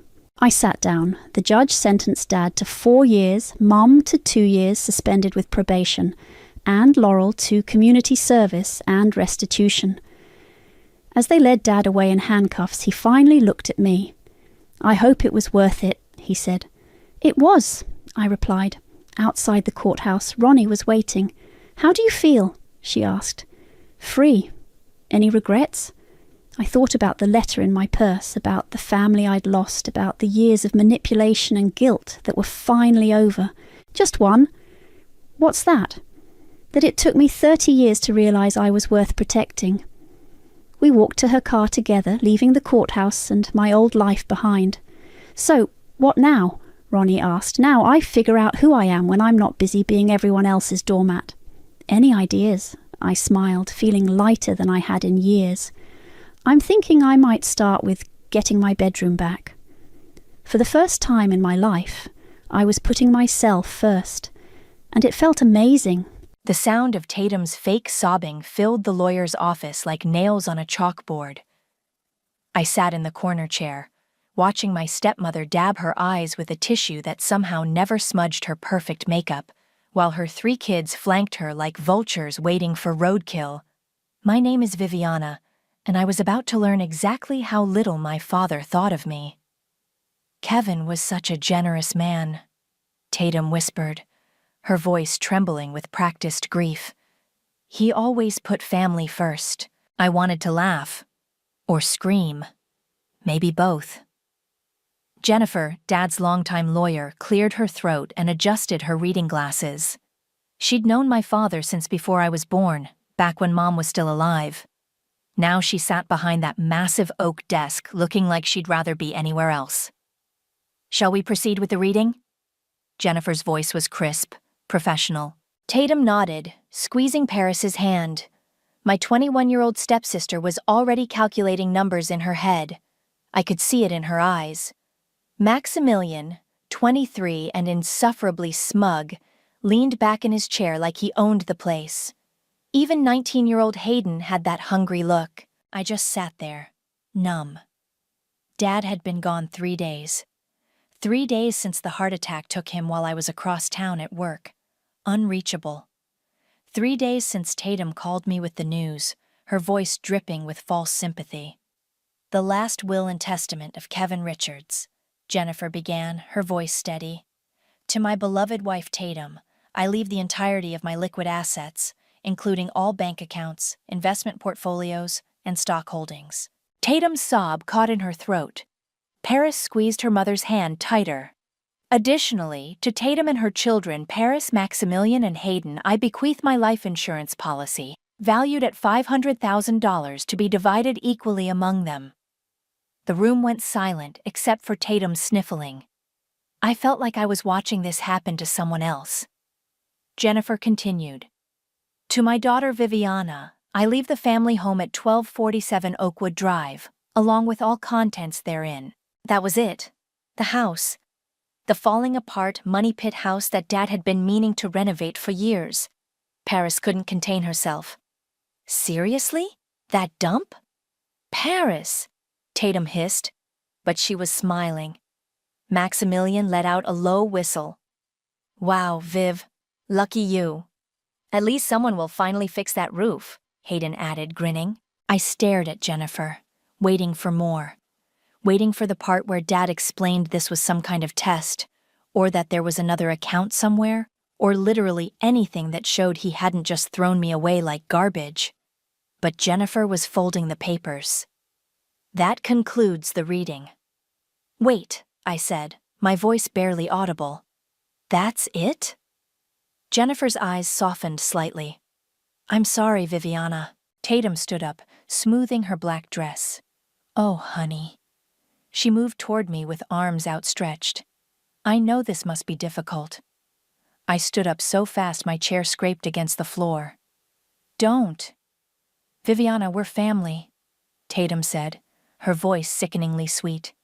"If you need help with the house, or if it becomes too much of a burden, we could always discuss options." Paris was already pulling out her phone. "This is going to make such good content. My stepsister inherited a haunted house." "It's not haunted," I snapped. "Might as well be," Maximilian said. "Remember that time the ceiling collapsed in the kitchen? Dad said it would cost more to fix than the place was worth." My chest felt tight. Dad had said that, right in front of me, like I wasn't even there. "Well," Tatum said, gathering her purse, "we should let you process this. Take all the time you need, dear." They filed out like they were leaving a movie theater, already chattering about their windfall. Paris was typing furiously on her phone. Maximilian was talking about a new car. I stayed in my chair until the office was empty, except for Jennifer and me. "Viviana," Jennifer said quietly, "your father loved you." Funny way of showing it. She stood up, walked around the desk, and handed me a sealed envelope. My name was written on it in Dad's handwriting. "He asked me to give you this after the reading." I took the envelope with shaking hands. It was thick, like there were multiple pages inside. "The real value is in the land, sweetheart." Dad's last words to me, whispered in the hospital before the machines went quiet. I'd thought he was delirious from the medication. Maybe he wasn't. The smell hit me first. Mold, dampness, and something that might have been rotting wood. I stood in the doorway of 1247 Oakwood Drive, my childhood home, holding 2 garbage bags that contained everything I owned. "Jesus," I whispered, flipping the light switch. Nothing happened. Of course the electricity was off. Tatum had probably stopped paying the bills the second Dad died. I used my phone's flashlight to navigate through the living room. The hardwood floors were warped and buckled. Water stains covered the ceiling like abstract art. The couch where Dad used to watch TV was covered in a tarp, but I could see the mold creeping up the walls behind it. My phone buzzed. A text from Paris. "Hope you brought a sleeping bag." Then another from Hayden. "Don't forget to check for rats." I turned my phone face down and kept exploring. The kitchen was worse.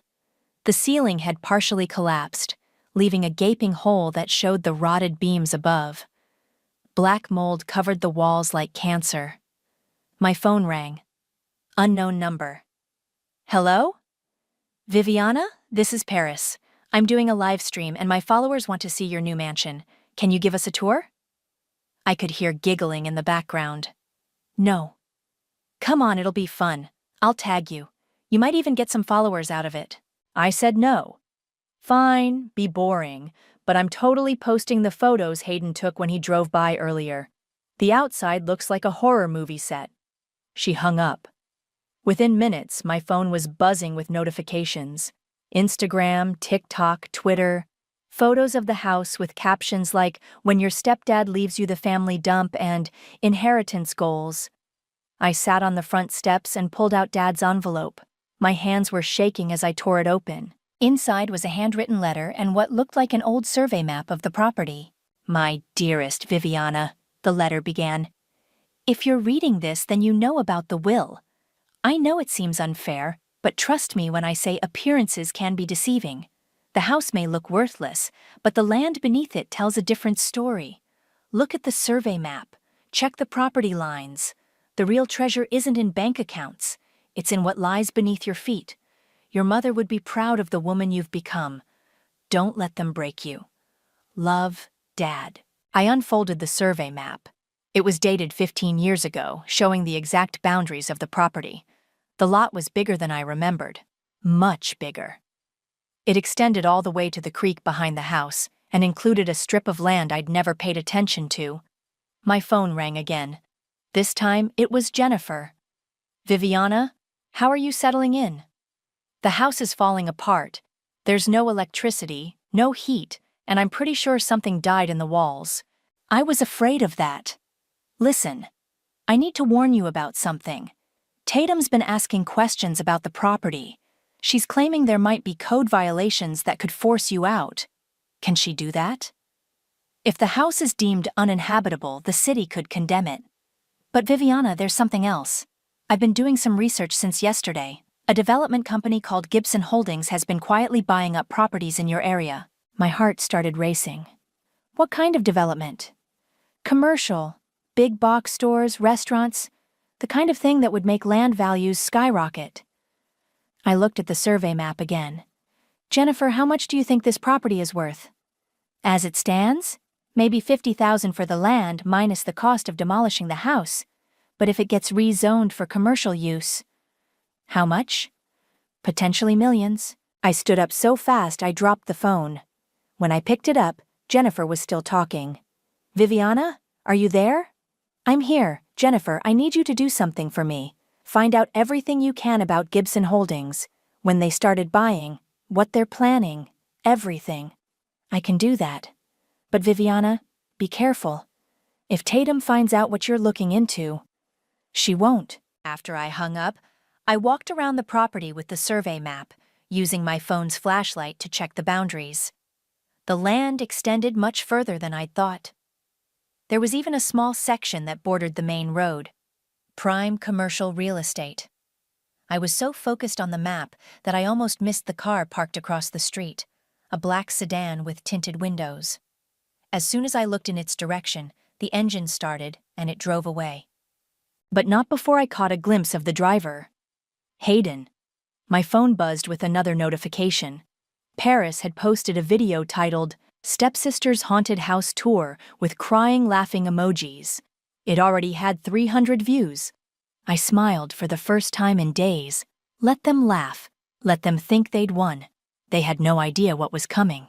The pounding on my front door started at 7 a.m.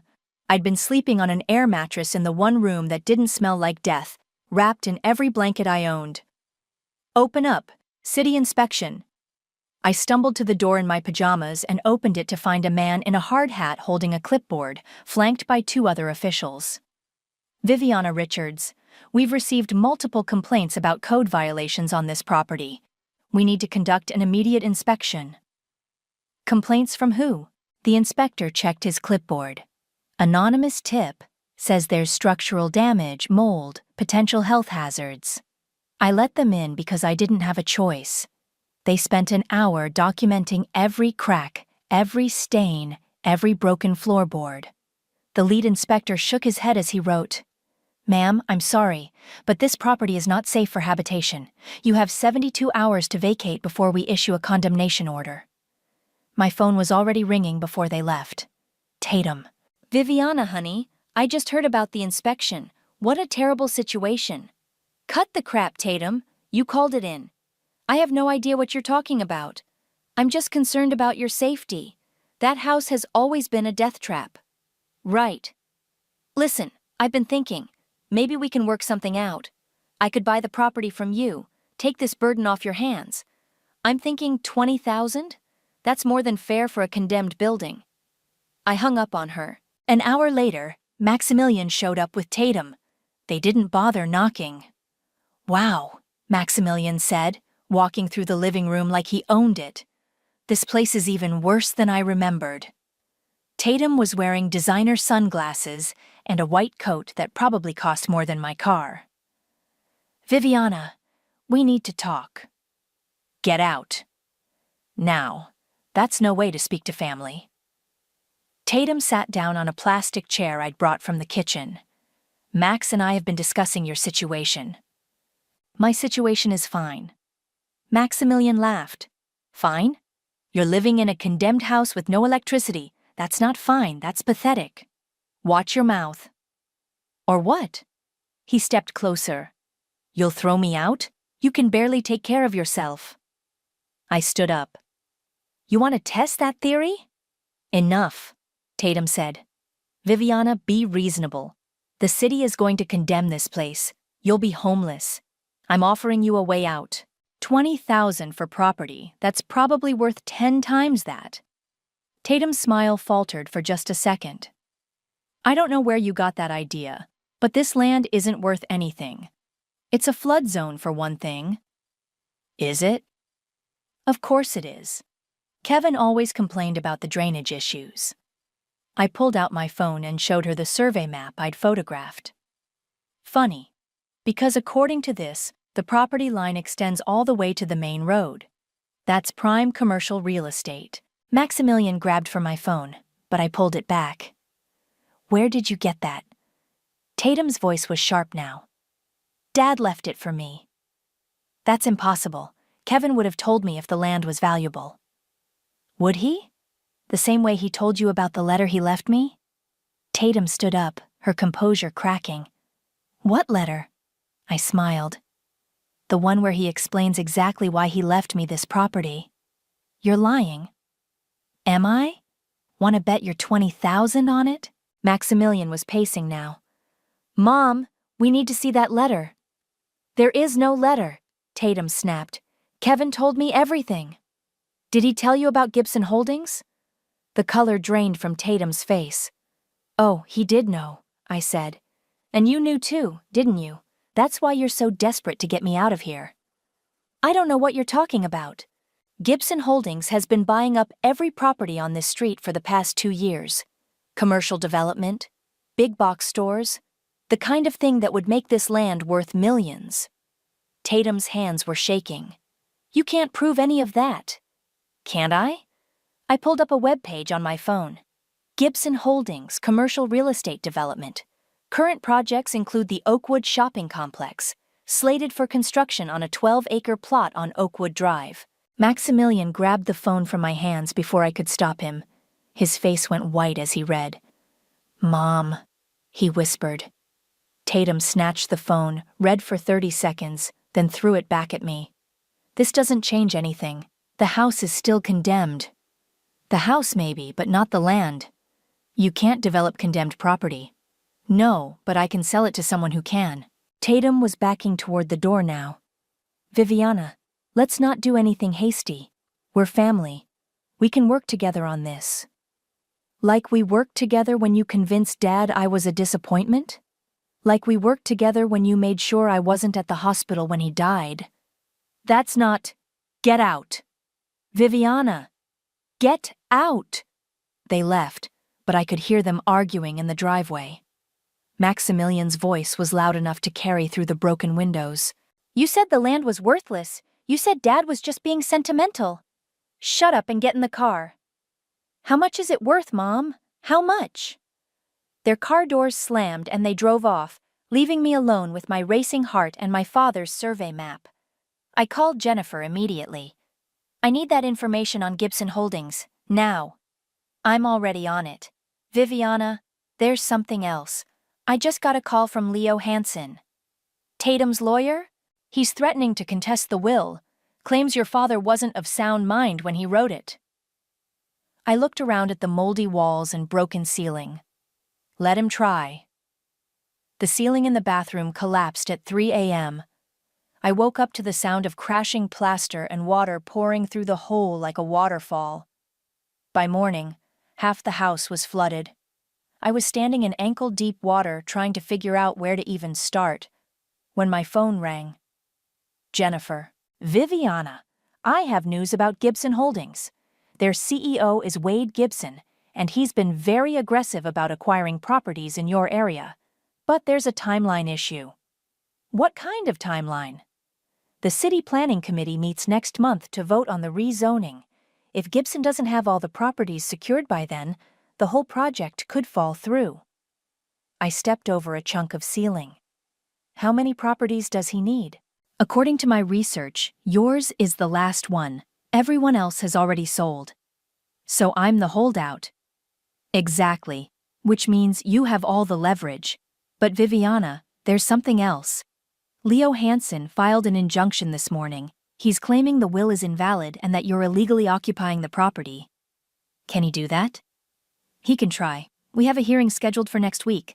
After I hung up, I grabbed my laptop and drove to the coffee shop downtown. I needed internet and a place to think that didn't smell like mold. I was researching Gibson Holdings when Paris walked in with 2 of her friends. She spotted me immediately.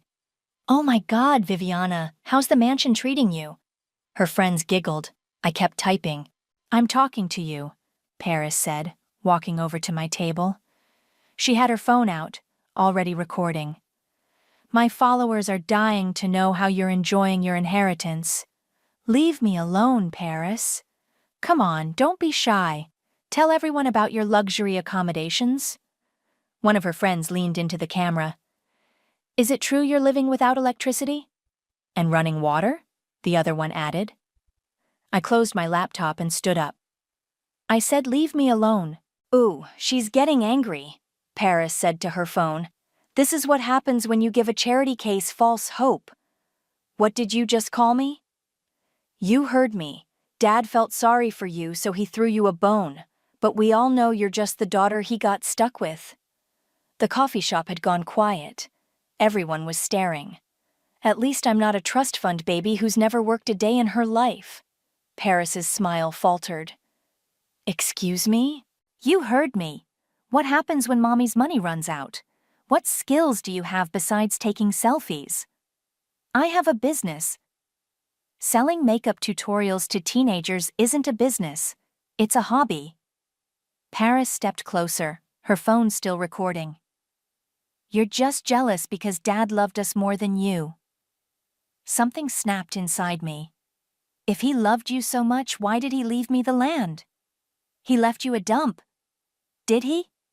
Because Gibson Holdings seems to think it's worth a lot more than that. Paris's face went white. What? I realized I'd said too much, but it was too late. Paris was already typing furiously on her phone. Delete that video, Paris. No way, this is going viral. I grabbed for her phone, but she pulled it away. Security! The barista looked uncomfortable. Ladies, maybe you could take this outside? I gathered my things and headed for the door. Paris followed me, still recording. Run away, Viviana. Just like you always do. I turned around in the parking lot. You want to know the truth, Paris? Your mom knew about the development deal. She knew this land was valuable and she tried to steal it from me. You're lying. Am I? Ask her about Gibson Holdings. Ask her why she offered me $20,000 for condemned property. Paris lowered her phone slightly. What development deal? Figure it out yourself. You're so smart, right? I got in my car and drove away, but I could see Paris in my rearview mirror, frantically making a phone call. My phone rang before I made it home. Unknown number. Is this Viviana Richards? Who's asking? Wade Gibson, Gibson Holdings. I understand you own the property at 1247 Oakwood Drive. My heart started pounding. Maybe. I'd like to meet with you. Today, if possible. I think we have a lot to discuss. What kind of discussion? The kind that could make you very wealthy, Ms. Richards. Are you available this afternoon? I pulled into my flooded driveway and stared at the house that was falling apart around me. I'm available. Excellent. There's a diner on Route 9, Murphy's. Can you meet me there at 2? How will I know you? I'll be the one with the briefcase full of money. He hung up. I sat in my car for a long time, staring at Dad's house. Water was still dripping from the broken gutters. The front porch was sagging worse than before. But for the first time since Dad died, I smiled. My phone buzzed with a notification. Paris had posted the video from the coffee shop with the caption, "When your stepsister thinks she's rich, delusional much. Inheritance reality." It already had 50 comments, most of them laughing emojis. Let them laugh. In a few hours, I'd know exactly what this land was worth. And then we'd see who was delusional. Wade Gibson was exactly what I expected. Expensive suit, gold watch, briefcase that probably cost more than my car. He was already sitting in a corner booth when I walked into Murphy's diner, scrolling through his phone. Ms. Richards? He stood up and extended his hand. Wade Gibson, thank you for meeting me on such short notice. I slid into the booth across from him. Let's skip the pleasantries. What's your offer? He smiled. I like directness. Your property is the final piece we need for the Oakwood shopping complex. Without it, we can't move forward. How much? $2.7 million. I nearly choked on my water. What? $2.7 million. Cash. We can close within 30 days. My hands were shaking. For a condemned house? For 12 acres of prime commercial real estate. The house is irrelevant. We'll demolish it anyway. There's a problem. The city wants to condemn the property. I have 72 hours to vacate. Wade leaned back. That's not a problem. That's an opportunity. If the city condemns it, we can fast-track the demolition. Actually works in our favor. And the legal issues? My stepmother is contesting the will. Ms. Richards, I've been doing this for 20 years. Family disputes over inheritance are common, but until a court rules otherwise, you're the legal owner. That's all I need. He opened his briefcase and pulled out a contract. This is a conditional sale agreement. You get $100,000 up front, the rest at closing. The only condition is that demolition begins within 2 weeks. I stared at the contract. $2.7 million. More money than I'd ever dreamed of. I need to think about it. Of course. But Ms. Richards, I should mention, time is critical. The city planning meeting is in 3 weeks. If we don't have the permits filed by then, the whole project dies. What happens if I say no? Wade's smile didn't reach his eyes. Then you keep your condemned house and I find another location for my shopping complex. But opportunities like this don't come around often. He left the contract on the table and walked away. I sat there for an hour reading every word twice. When I got home, Jennifer was waiting in my driveway with a man I didn't recognize. He was tall, wearing work clothes and a hard hat. Viviana, this is Fernando Clark. He's a demolition contractor. Fernando shook my hand. Jennifer told me about your situation. I've been looking at the property and I have to say, this place is a safety hazard. Tell me something I don't know. The good news is, demolition would be straightforward. 2 days, maybe 3. The bad news is, you need permits, and that takes time. How much time? Normally, 6 to 8 weeks. But if the city has already condemned the property, we might be able to expedite it. Jennifer pulled out her phone. I've been making calls.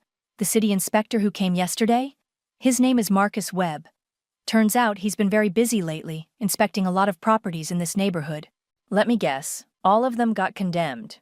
Every single one. And they all sold to Gibson Holdings within a week. Fernando frowned. That's suspicious. Sounds like someone's greasing the wheels. Can you prove it? I asked. Maybe, but it would take time, and you don't have time. My phone rang. Tatum. Viviana, we need to talk. Now. I'm busy. I'm at the house. Open the door. I looked out the window. Tatum's Mercedes was parked behind Jennifer's car, and she was marching up the front walk like she owned the place. She's here, I told Jennifer and Fernando. Tatum pounded on the door. Viviana, I know you're in there. I opened the door. Tatum pushed past me, followed by all three of her kids and a man in a suit I didn't recognize. This is Leo Hansen, my attorney, Tatum announced. We're here to serve you with an eviction notice. Leo handed me a legal document.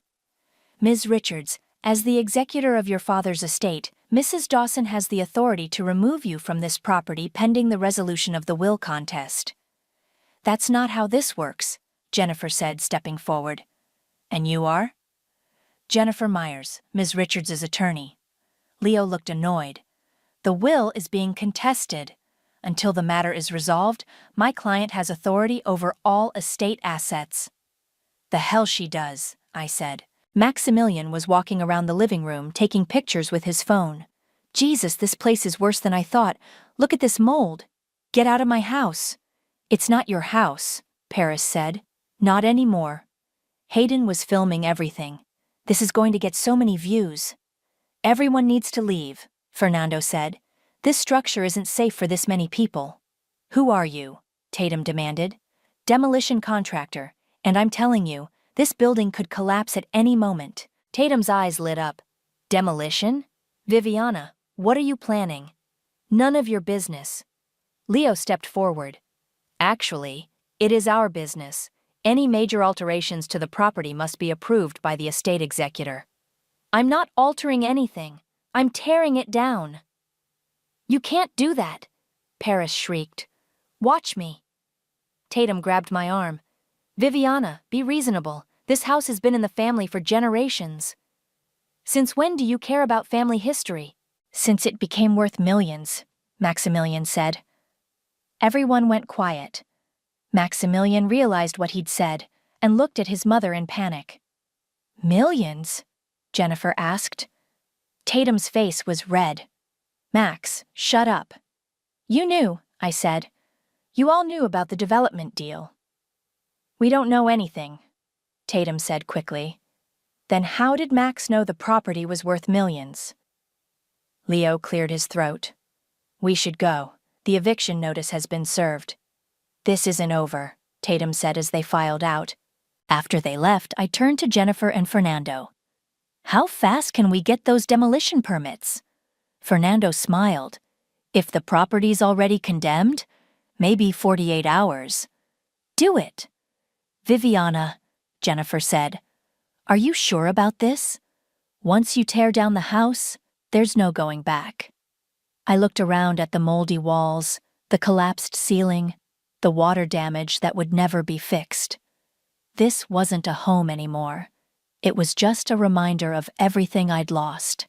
There's nothing to go back to. The demolition crew arrived at dawn.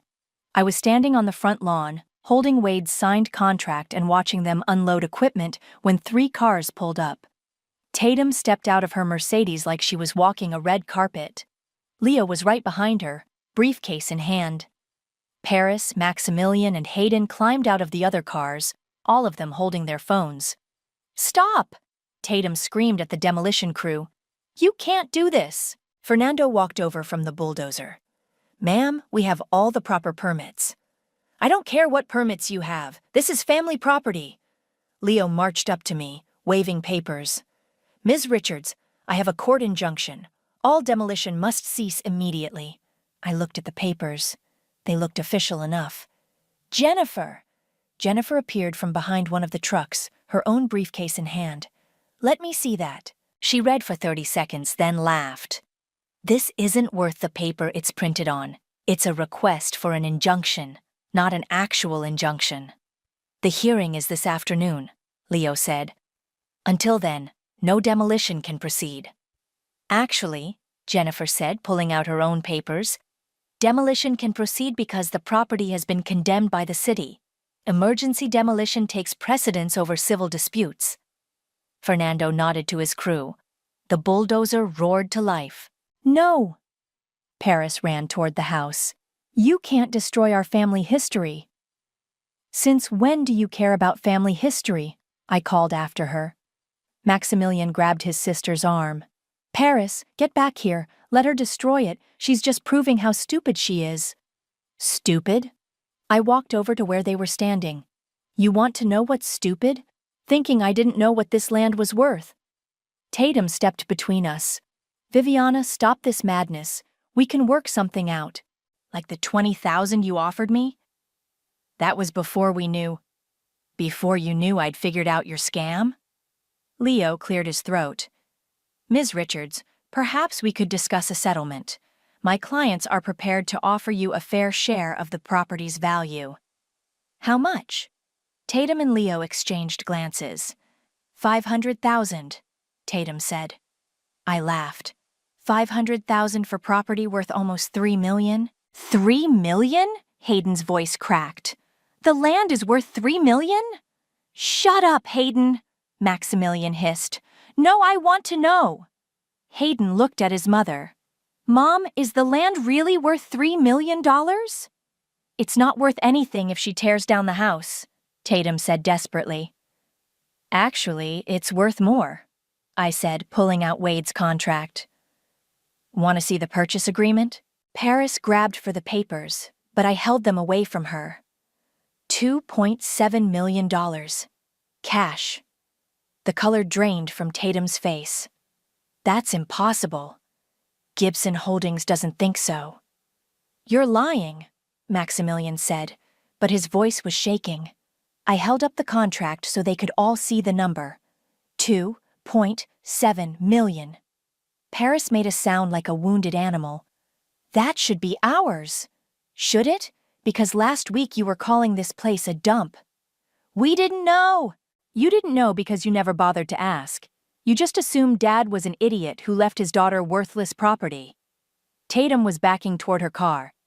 Viviana, let's not do anything hasty. We're family. Family? I stepped closer to her. Family doesn't try to steal from each other. Family doesn't mock each other online. Family doesn't abandon each other when they're grieving. We never abandoned you. Where were you when Dad was dying? Where were any of you?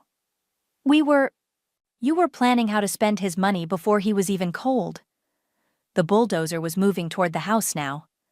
Fernando gave me a thumbs up from the driver's seat. Stop, Leo shouted. I'll have you all arrested. For what? Jennifer called back. Demolishing condemned property with proper permits? Paris was crying now, ugly sobs that made her mascara run. This isn't fair. Fair? I turned to face all of them. You want to talk about fair? Fair would have been Dad leaving me something that showed he actually loved me. Fair would have been you treating me like family instead of like a burden. Fair would have been any of you caring about me instead of just his money. He did love you, Tatum said weakly. Did he? Because it sure didn't feel like it when you convinced him I was a disappointment. When you made sure I wasn't at the hospital when he died. When you laughed about my inheritance at the will reading. The bulldozer reached the front porch. The first impact sent a shudder through the entire structure. No! Tatum lunged forward, but Fernando's crew held her back. Ma'am, this is a construction zone. You need to stay back. The second impact brought down the front wall. Dust and debris filled the air. Maximilian was staring at the destruction, his mouth hanging open. She's actually doing it. Of course I'm doing it. This house was never about family history. It was about money. And now that I have the money, I don't need the house. Paris was filming everything, tears streaming down her face. My followers are going to freak out. Good. Maybe they'll finally see what kind of person you really are. The bulldozer took another chunk out of the house. What was left of the roof collapsed with a crash that echoed across the neighborhood. Tatum fell to her knees in the grass. Kevin, forgive me. Don't, I said. Don't you dare use his name. You didn't care about him when he was alive, and you don't get to care about him now. Leo was on his phone, probably calling every judge he knew. Jennifer was standing next to me, smiling. "How does it feel?" she asked quietly. I watched the bulldozer tear through the kitchen where Dad used to make me pancakes on Sunday mornings. The living room where we used to watch movies together. The bedroom where he told me bedtime stories after Mom died. "Like justice," I said. The house that had been my prison for the past week was disappearing, piece by piece. And with it, the last connection to a family that had never really been mine. But I wasn't sad. For the first time since Dad died, I felt free. The house was gone by noon. Nothing left but a pile of rubble and a concrete foundation that looked like a grave. Tatum sat in her car, staring at the destruction through her windshield. Her kids stood around like zombies, filming the aftermath. Wade Gibson pulled up in a black SUV just as Fernando's crew was loading the last of the debris into trucks. "Perfect timing," Wade said, stepping out with his briefcase. "The lot looks ready for development." Tatum finally got out of her car.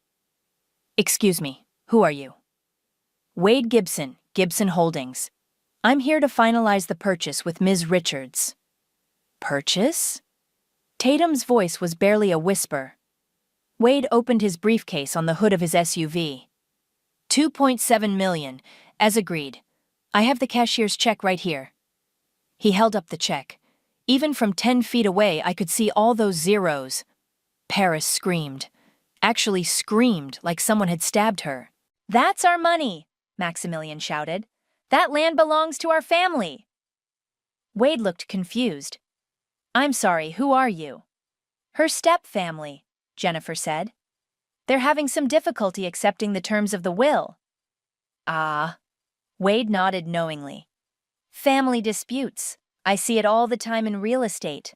But the title is clear, correct?" "Crystal clear," Jennifer confirmed. Leo stepped forward. "Actually, there's a pending lawsuit, which has no bearing on the current sale," Jennifer interrupted. "Ms. Richards is the legal owner until a court rules otherwise." Wade handed me the check. "Congratulations, Ms. Richards. You're now a very wealthy woman." I stared at the check. $2,700,000, made out to Viviana Richards. "This is insane," Paris was hyperventilating. "She doesn't deserve this." "Deserve?" I turned to face her. "What do any of us deserve, Paris? Did you deserve Dad's life insurance money? Did you deserve his investment portfolio?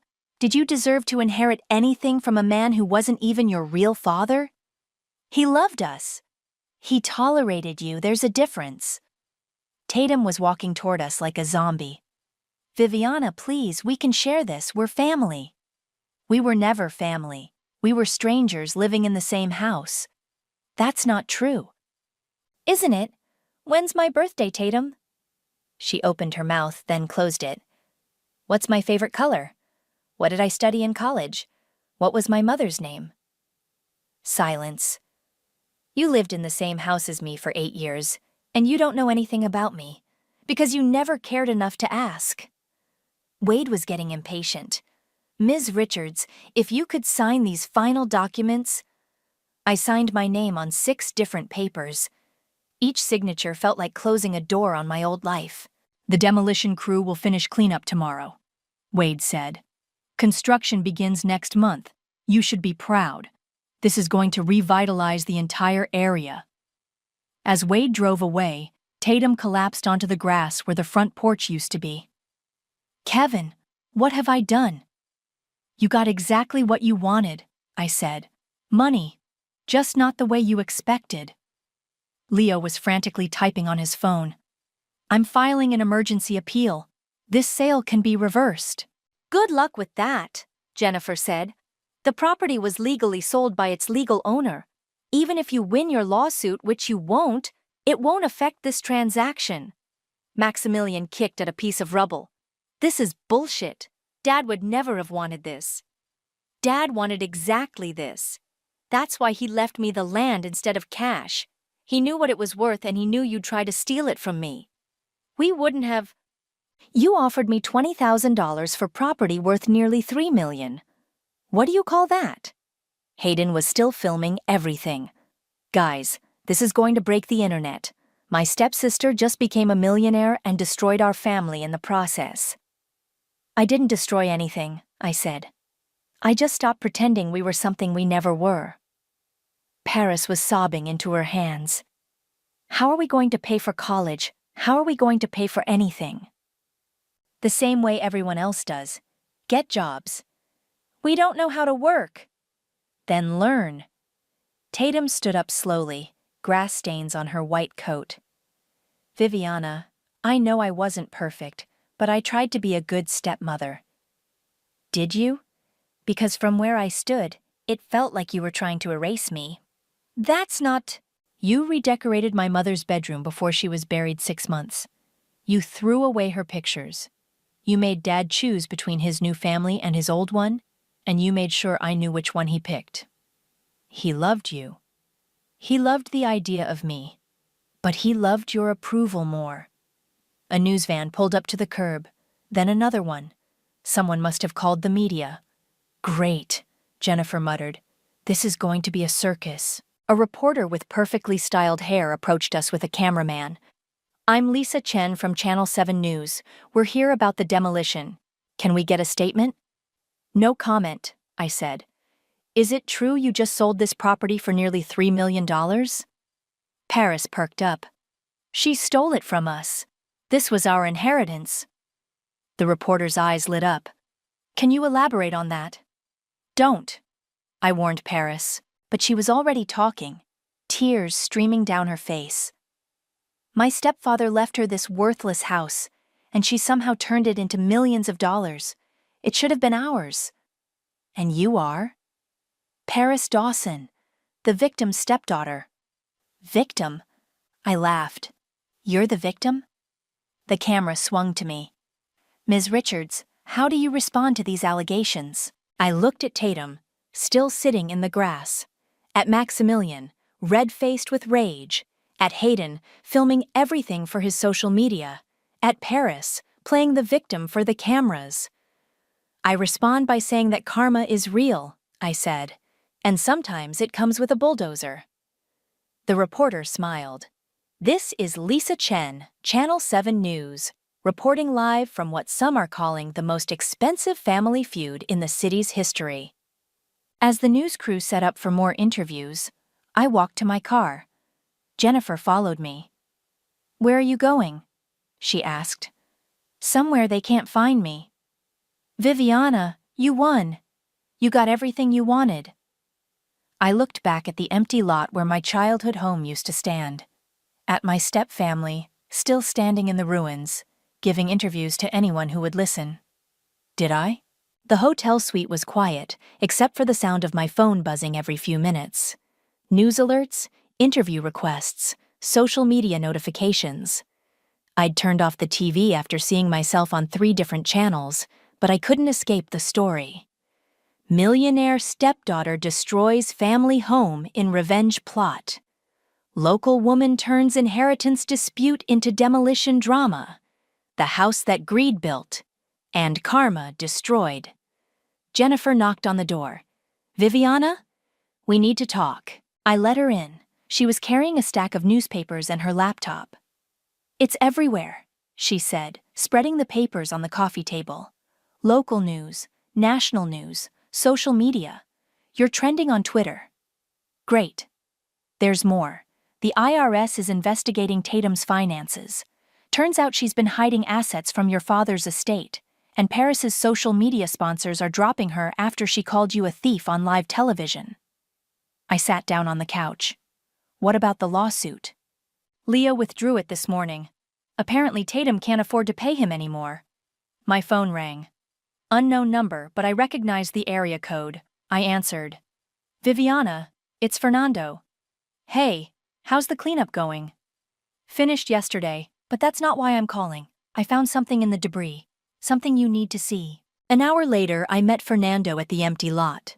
The concrete foundation had been broken up and hauled away. Nothing remained but bare earth and surveyor's stakes marking the boundaries for Wade's shopping complex. Fernando handed me a metal box, dented but intact. Found this in what used to be the basement. Looks like it was built into the foundation. I opened the box. Inside were dozens of letters, all addressed to me in Dad's handwriting. The paper was yellowed, some of the ink faded. "My dearest Viviana," the first one began, "today you turned 5, and you asked me why Mommy had to go to heaven. I didn't know how to answer you then, but I want you to know that she loved you more than all the stars in the sky." I flipped through them. Letters for every birthday, every Christmas, every milestone. Letters he'd written but never given me. Viviana, age 16. I know Tatum and her kids make you feel like an outsider. I see how they treat you and I'm ashamed that I don't do more to stop it. But you're stronger than all of them combined. Never forget that. Viviana, age 21. You graduated college today and I've never been prouder. I wanted to throw you a party, but Tatum said it would be too much drama with Paris starting her influencer career. I should have thrown you the party anyway. The last letter was dated just 3 months ago. My darling daughter, if you're reading this, then I'm gone and you found what I left for you. I know the will seems cruel, but I needed to give you something they couldn't take away or diminish. The land was always meant to be yours. Your mother and I bought it when she was pregnant with you. We dreamed of building you a playground there, maybe a treehouse. Life got in the way, but the dream never died. I hope you'll forgive an old man for not being braver when it mattered. You deserve better from me. You deserve better from all of us. But you're going to be fine, sweetheart. You're going to be more than fine. You're going to soar. All my love, Dad. I was crying by the time I finished reading. Fernando handed me a tissue. Good letters? The best. My phone rang. Jennifer. Viviana, where are you? There's someone here who wants to meet you. I'm not doing any more interviews. It's not a reporter, it's Wade Gibson. He has a proposition. I drove back to the hotel, the box of letters on the passenger seat. Wade was waiting in the lobby with Jennifer, looking uncomfortable. "Miss Richards, I have an unusual request. My company is looking for a development consultant. Someone who understands both the business side and the human side of real estate acquisition. I don't know anything about real estate. You know about people. You know about family dynamics. You know about finding value where others see none." He handed me a business card. The position pays $200,000 a year, plus bonuses. Think about it. After he left, Jennifer and I sat in the hotel bar. The evening news was playing on the TV above us, but the sound was off. "So, what now?" Jennifer asked. "I don't know. I never thought past getting revenge. Was it worth it?" I thought about Tatum, broke and humiliated, about Paris, losing her sponsors and her followers, about Maximilian and Hayden, finally learning that actions have consequences. Ask me in a year. What about the job offer? I pulled out Dad's last letter and read it again. He said I was going to soar. Sounds like he was right. On the TV, a breaking news banner scrolled across the bottom of the screen. Local family loses fortune in inheritance scandal. They showed footage of Tatum's house with a "for sale" sign in the yard. I didn't feel the satisfaction I'd expected, just emptiness where my anger used to be. "Jennifer, I want to do something." "What?" "Set up a scholarship fund for kids who feel like outsiders in their own families, kids who need to know they're worth something." Jennifer smiled. "What would you call it?" I looked at Dad's letter one more time, then folded it carefully and put it back in the box. The Kevin Richards Foundation. For kids who deserve better. My phone buzzed with another notification, but I didn't check it. For the first time in weeks, I didn't care what people were saying about me online. I had better things to do.